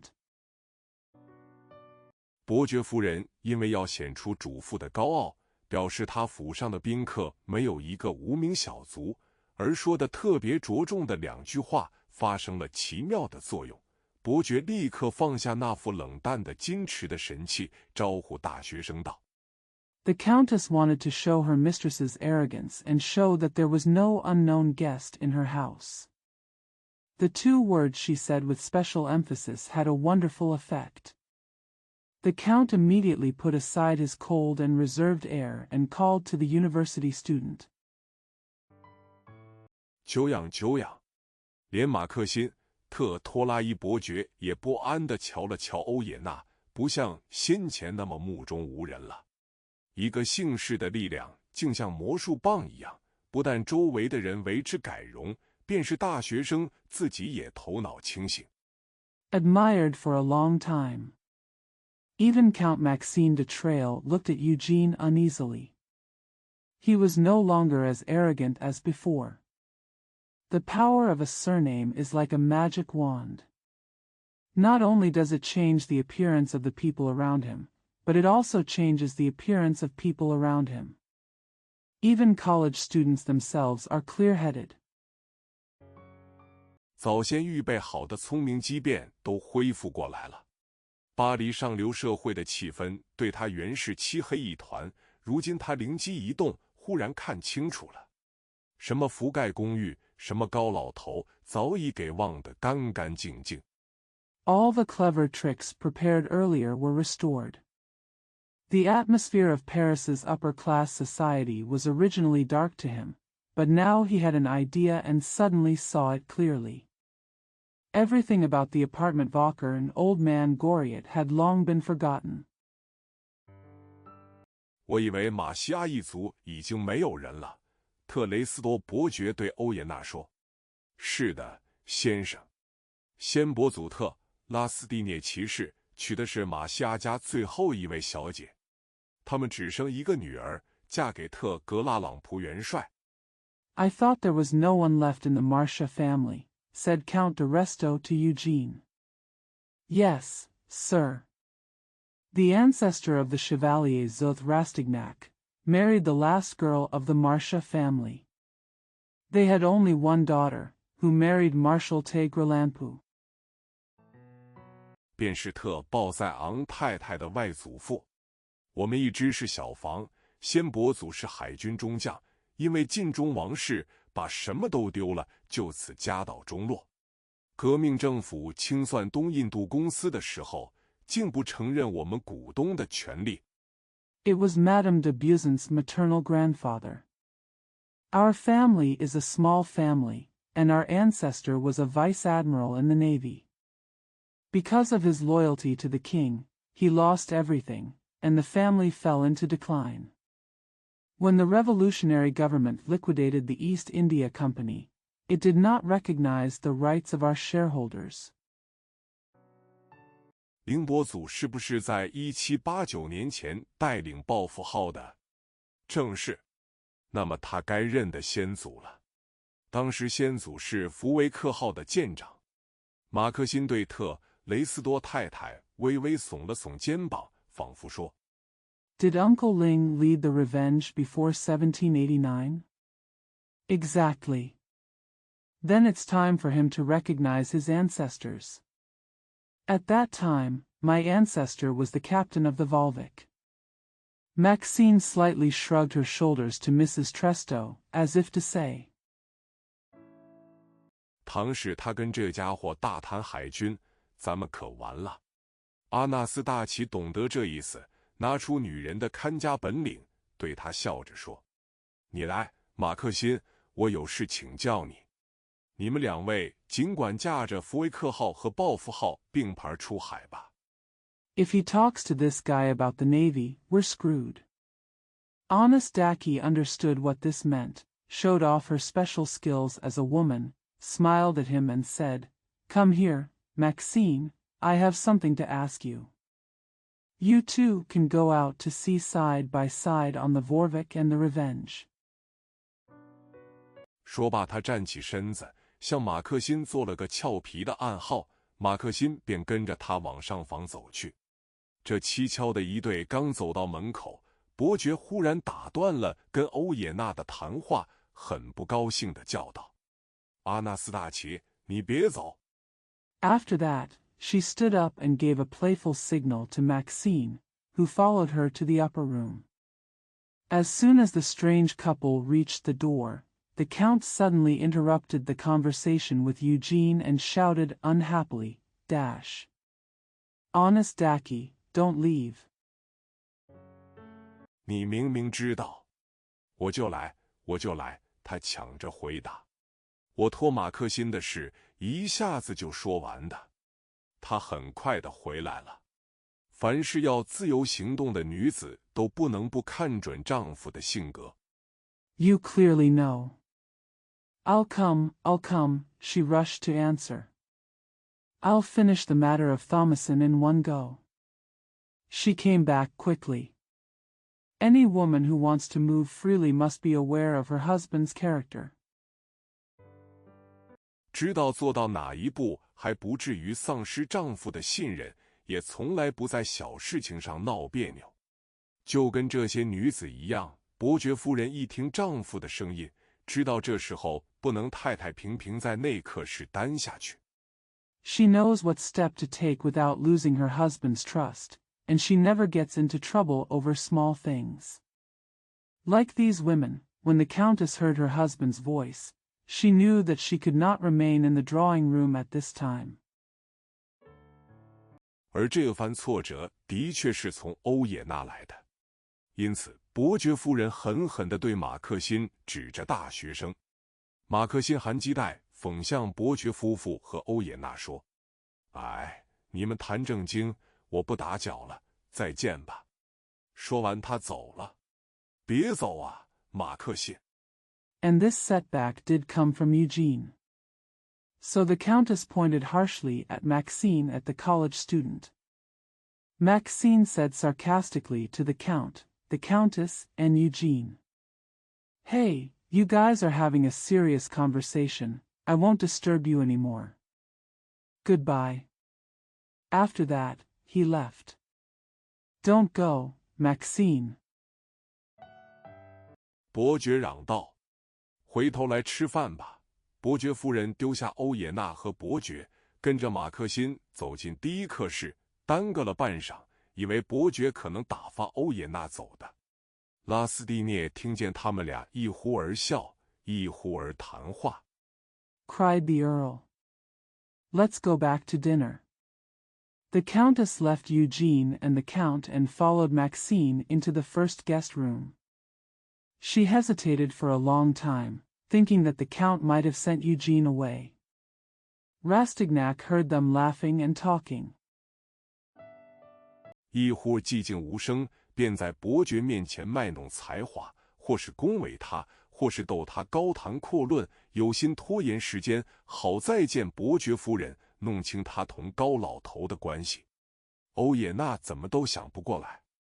There was silence for a while, and then he showed off his talents in front of the Count, either complimenting him or teasing him into talking loudly, deliberately delaying the time so that he could see the Countess again and find out her relationship with Goriot.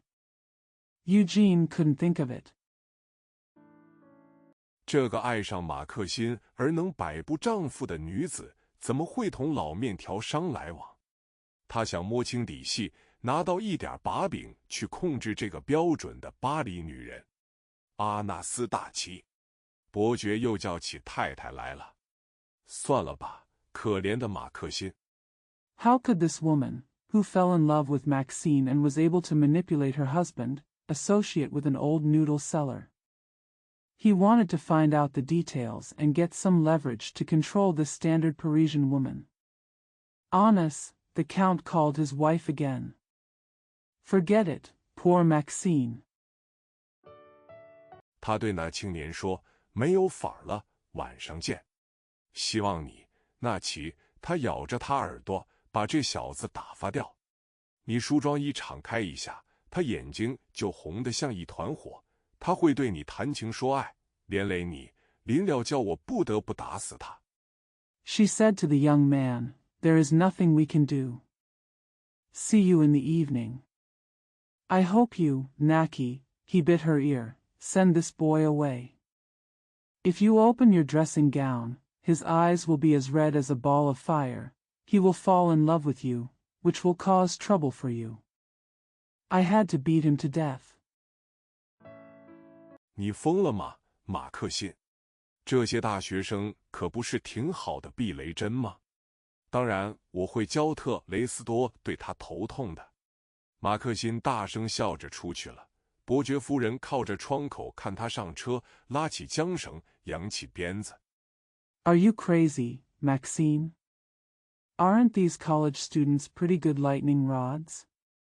Of course I'll teach Terresto to give him a headache. Maxine laughed loudly and went out. The Countess leaned against the window and watched him get into the car, pull up the reins, and raise his whip. 直到大门关上了，他才回来。喂，亲爱的，伯爵对他说，这位先生家里的庄园就在夏朗德河上，离樊端伊不远。他的伯祖还认得我的祖父呢。好极了，大家都是熟人。伯爵夫人心不在焉地回答。She didn't come back until the door was closed. Hello, my dear, the Count said to her. This gentleman's family estate is on the Charente River, not far from Ventuenil. His great-uncle still recognized my grandfather.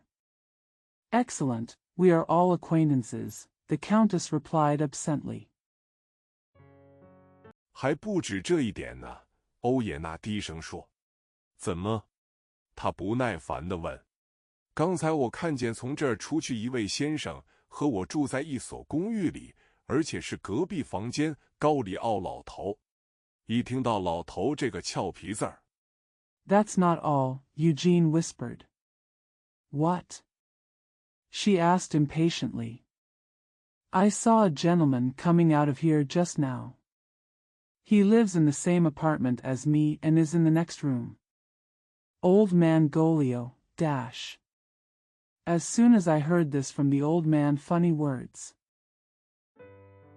正在拨火的伯爵好似烫了手，把钳子往火里一扔，站起身子说：“先生，你可以称呼一声高里奥先生吧。”看见丈夫烦躁，伯爵夫人脸上白一阵红一阵，狼狈不堪。她强作镇静。The Count who was stirring the fire seemed to have burned his hands. He threw the pliers into the fire, stood up and said, Sir, you can call me Mr. Goriot. Seeing that her husband was agitated, the Countess' face turned white and red, and she was in a state of utter confusion. She forced herself to remain calm.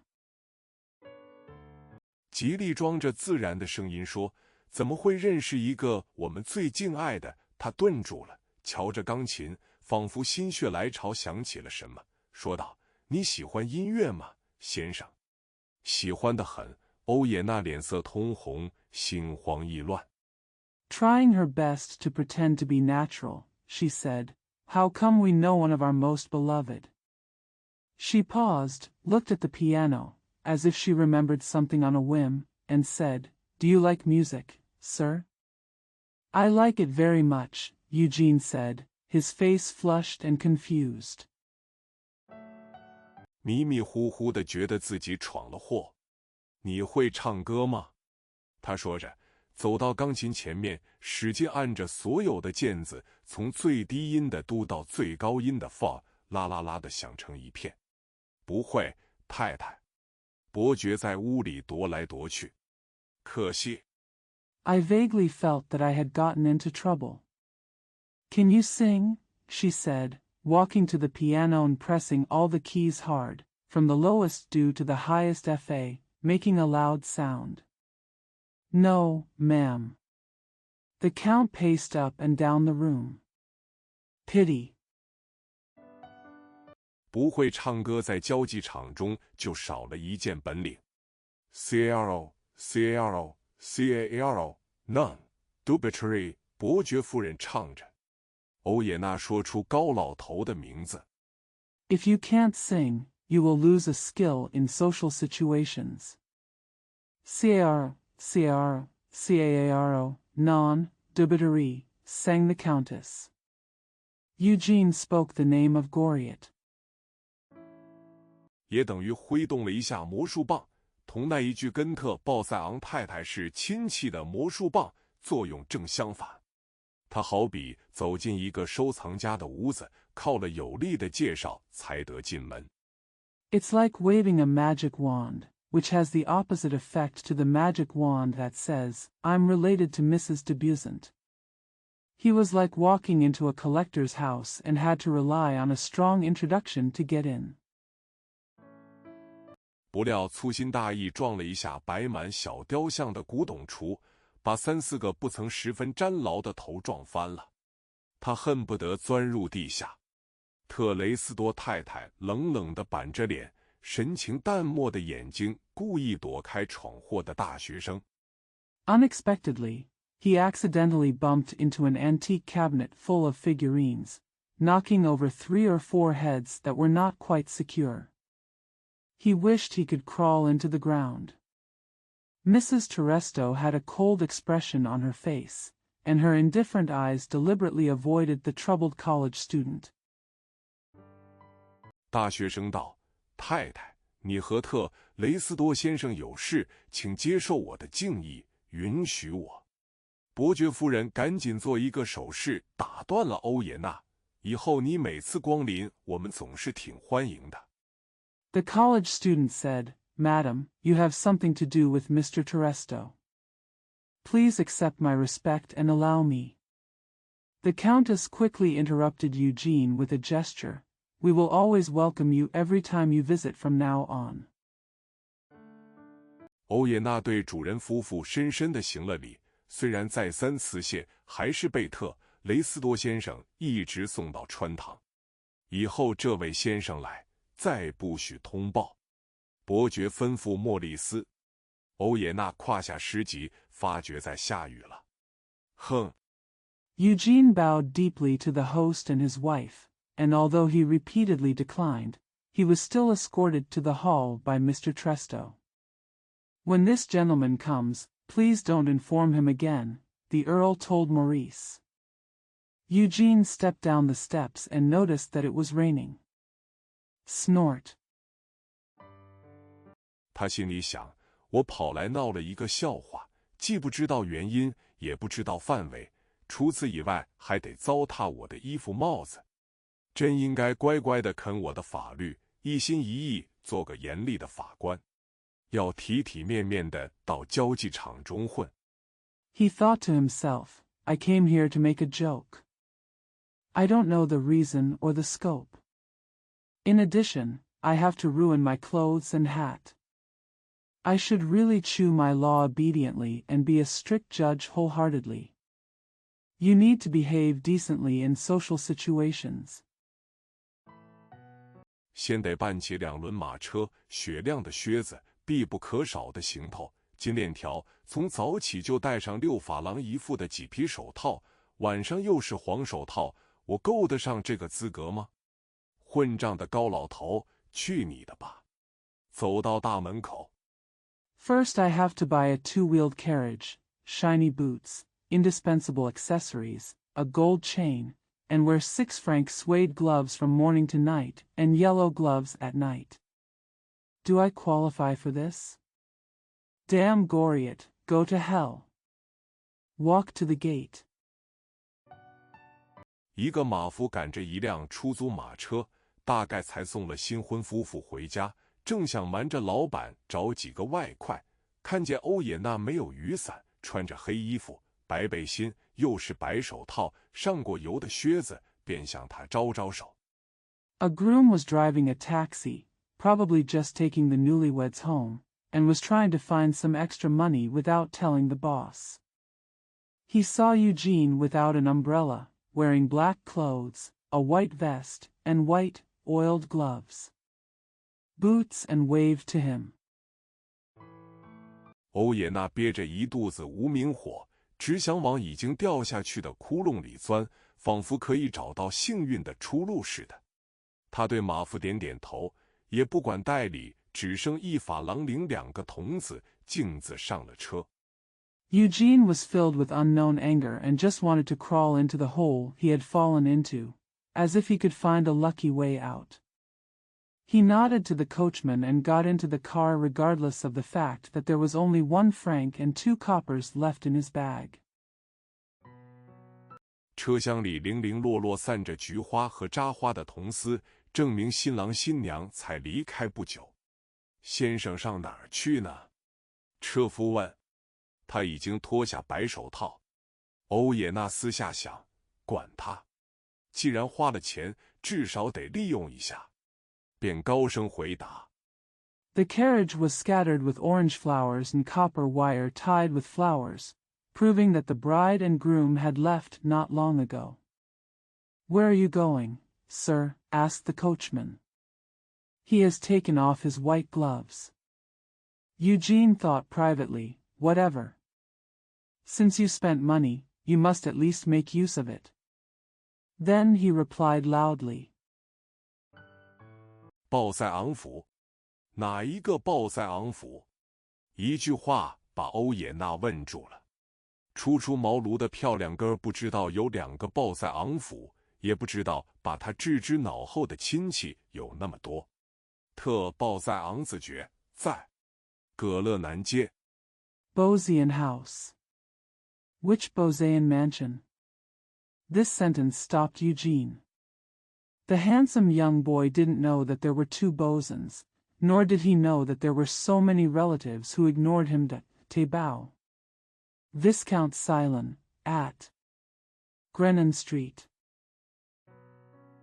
马夫侧了侧脑袋，借口说：“你知道，还有特鲍塞昂伯爵和侯爵的府邸在圣陶米尼葛街。”他一边吊起踏脚，一边补充：“我知道。”欧也纳沉着脸回答。他把帽子往前座的垫子上一丢，想到。The groom tilted his head and said, You know, there are also the houses of the Count de Beauseant and the Marquis, in the Rue Saint-Dominique, he added, lifting his foot. I know, Eugene replied grimly. He threw his hat on the front seat cushion and thought. 今天大家都拿我打哈哈，这次胡闹一下把我的钱弄光了。可是至少我有了十足的贵族排场去拜访我那所谓的表子了。高老头起码花了我10法郎，这老混蛋，真的。Everyone is beating me up today, ha. Scared. This time I lost all my money by messing around. But at least, I have the full aristocratic appearance to visit my so-called cousin. Goriot cost me at least 10 francs, you old bastard. Real.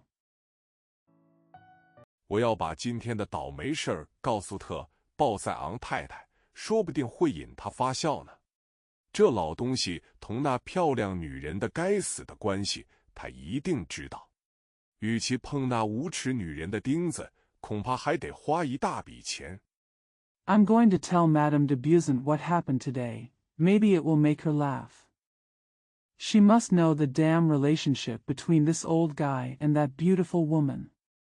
Rather than touch that shameless woman's fault, I'm afraid it will cost a lot of money. 还不如去讨好我表子。自觉夫人的姓名已经有那样的威力，她本人的权势更可想而知。还是走上面的门路吧。一个人想打天堂的主意，就该看准上帝下手。他思潮起伏。Might as well go please my cousin. The name of the Viscountess already has such power, and her own power is even more conceivable. Just take the route above. If a person wants to plan for heaven, he should target God. His thoughts fluctuated.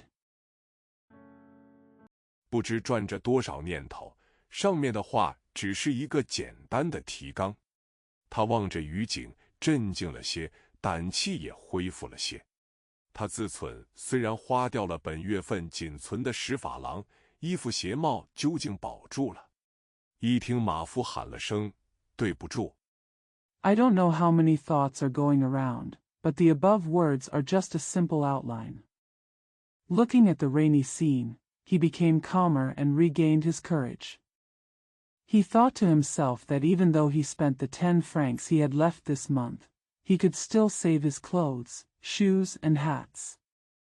I heard the groom shout, "I'm sorry." 开门啊！他不由得大为得意。金镶边大红制服的门钉把大门拉得咕咕的直叫，拉斯蒂涅心满意足。眼看车子穿过门洞，绕进院子，在街前玻璃棚下停住。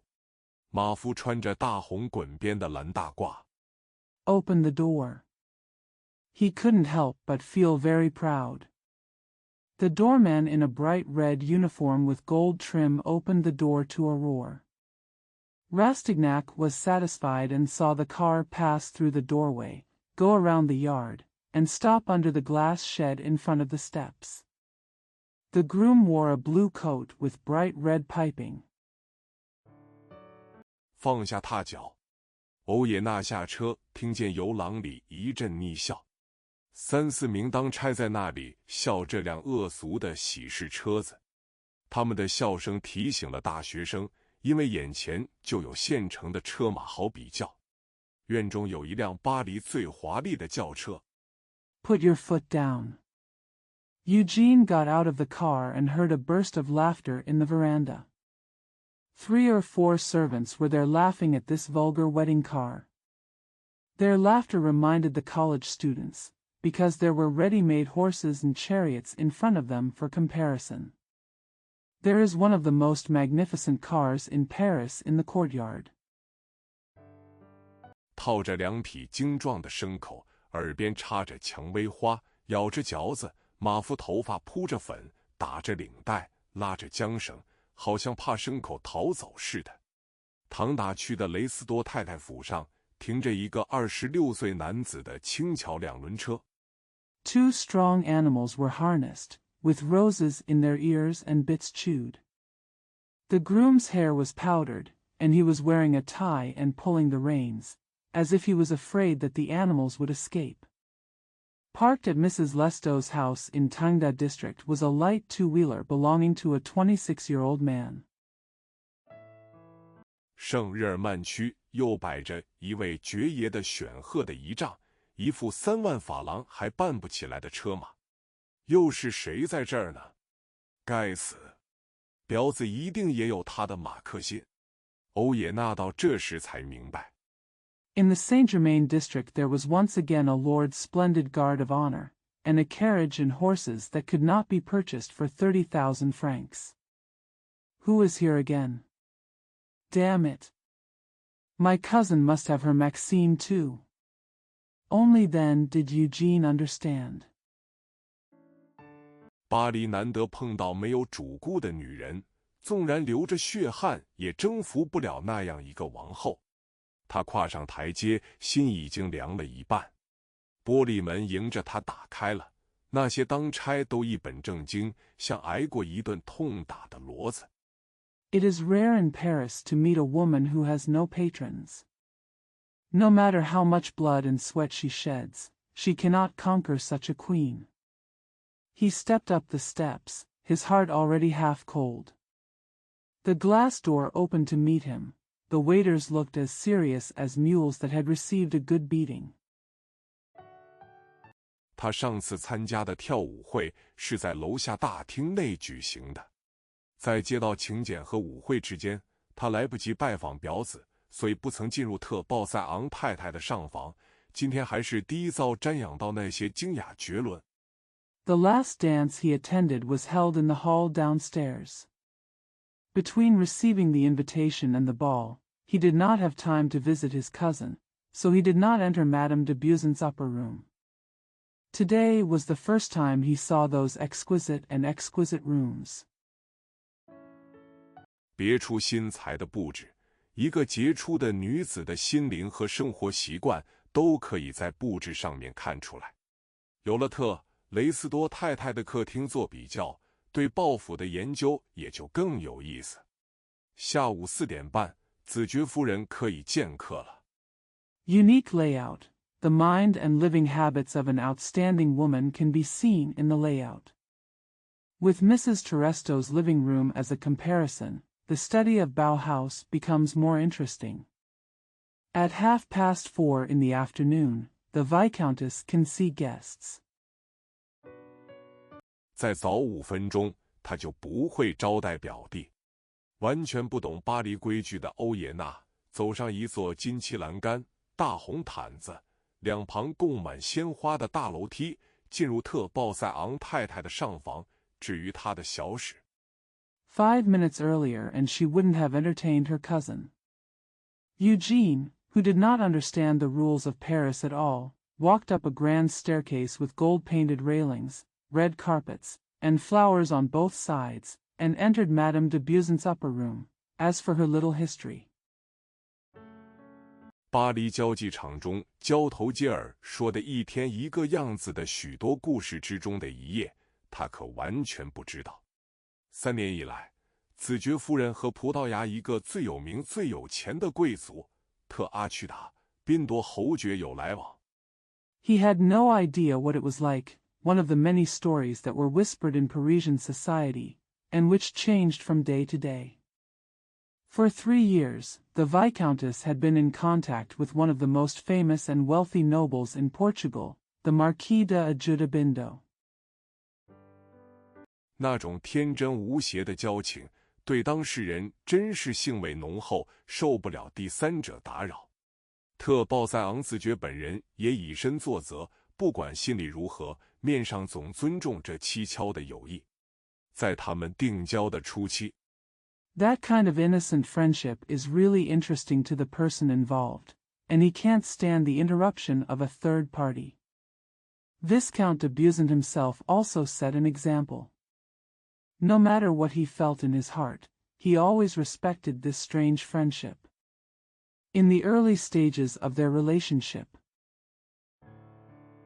凡是下午2点来拜访自爵夫人的宾客，总碰到特阿屈达宾铎侯爵在座。特鲍塞昂太太为了体统关系，不能闭门谢客，可是对一般的来客十分冷淡。any guest who came to visit the Viscountess at 2 o'clock in the afternoon would always find the Marquis de Ajudabindo sitting there. For the sake of propriety, Madame de Buisson could not thank guests behind closed doors, but she was very indifferent to ordinary visitors. 目不转睛地老瞧着墙壁上面的嵌线，结果大家都懂得他在那里受罪。直到巴黎城中知道了2点至4点之间的访问要打搅特鲍塞昂太太，他才得到清静。She kept looking at the moldings on the wall, but everyone knew she was suffering there. Madame de Buisson had no peace until it became known in Paris that a visit between 2 and 4 o'clock would disturb her. 他上意大利剧院或者歌剧院，必定由特鲍塞昂和特阿屈达宾多2位先生陪着。老于世故的特鲍塞昂先生把太太和葡萄牙人安顿停当之后，就托顾走开。When she goes to the Italian theater or opera house, she must be accompanied by 2 gentlemen, Tebazayan and Teajudabindo. After Mr. Tebazayan, who is sophisticated in the world, has settled his wife and the Portuguese, he will entrust him with her.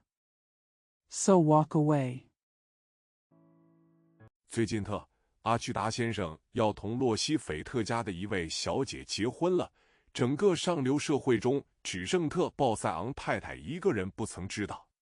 有几个女朋友向他隐隐约约提过几次，他只是打哈哈。Recently, Mr. de Aljuda was to marry a young lady from the Lochfeld family, and Mrs. de Buisson was the only one in the entire upper class who did not know about it.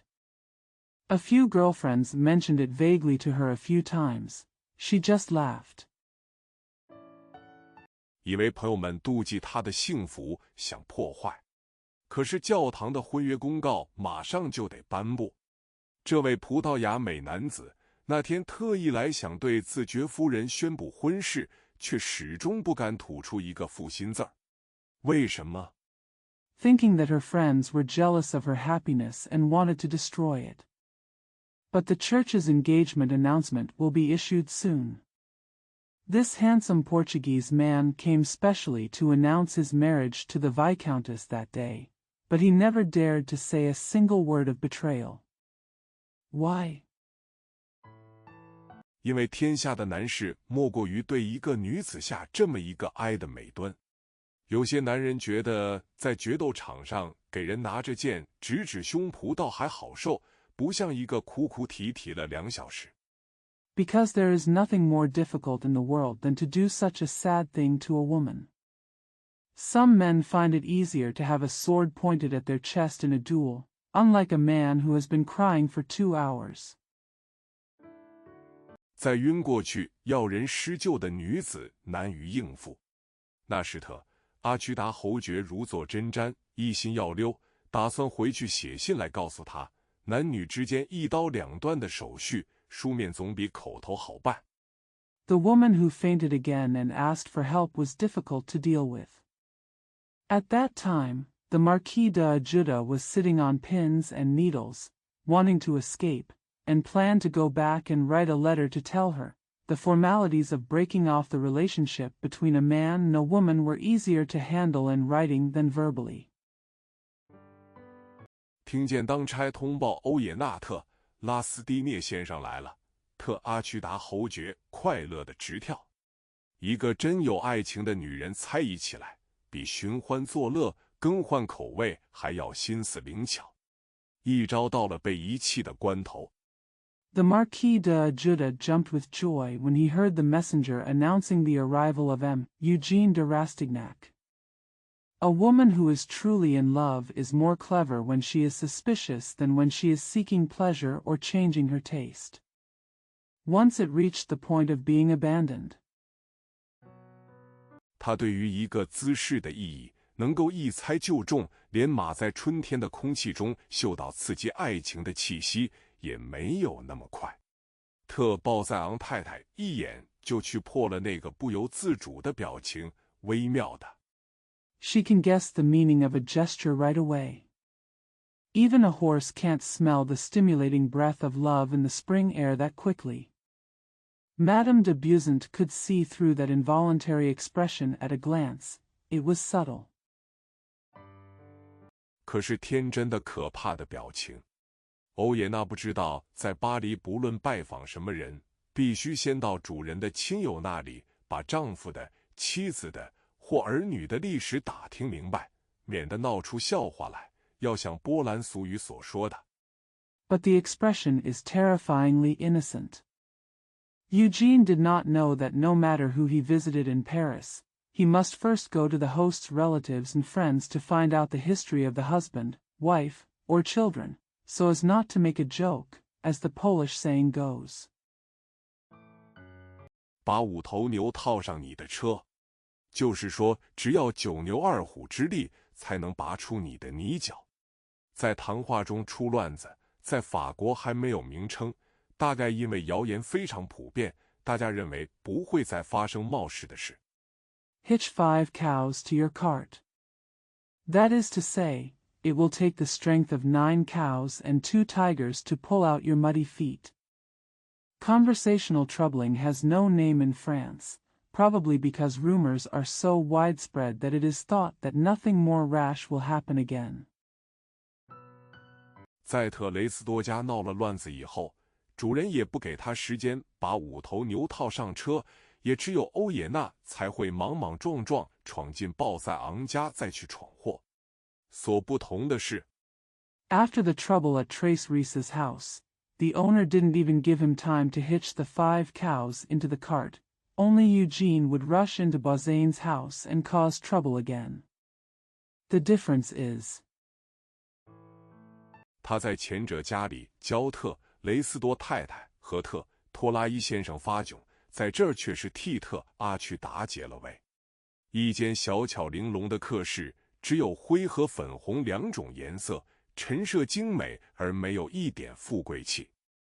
While in the former's house he had embarrassed Madame de Resto and Mr. de Trail, here he was rescuing Mr. de Ajuda.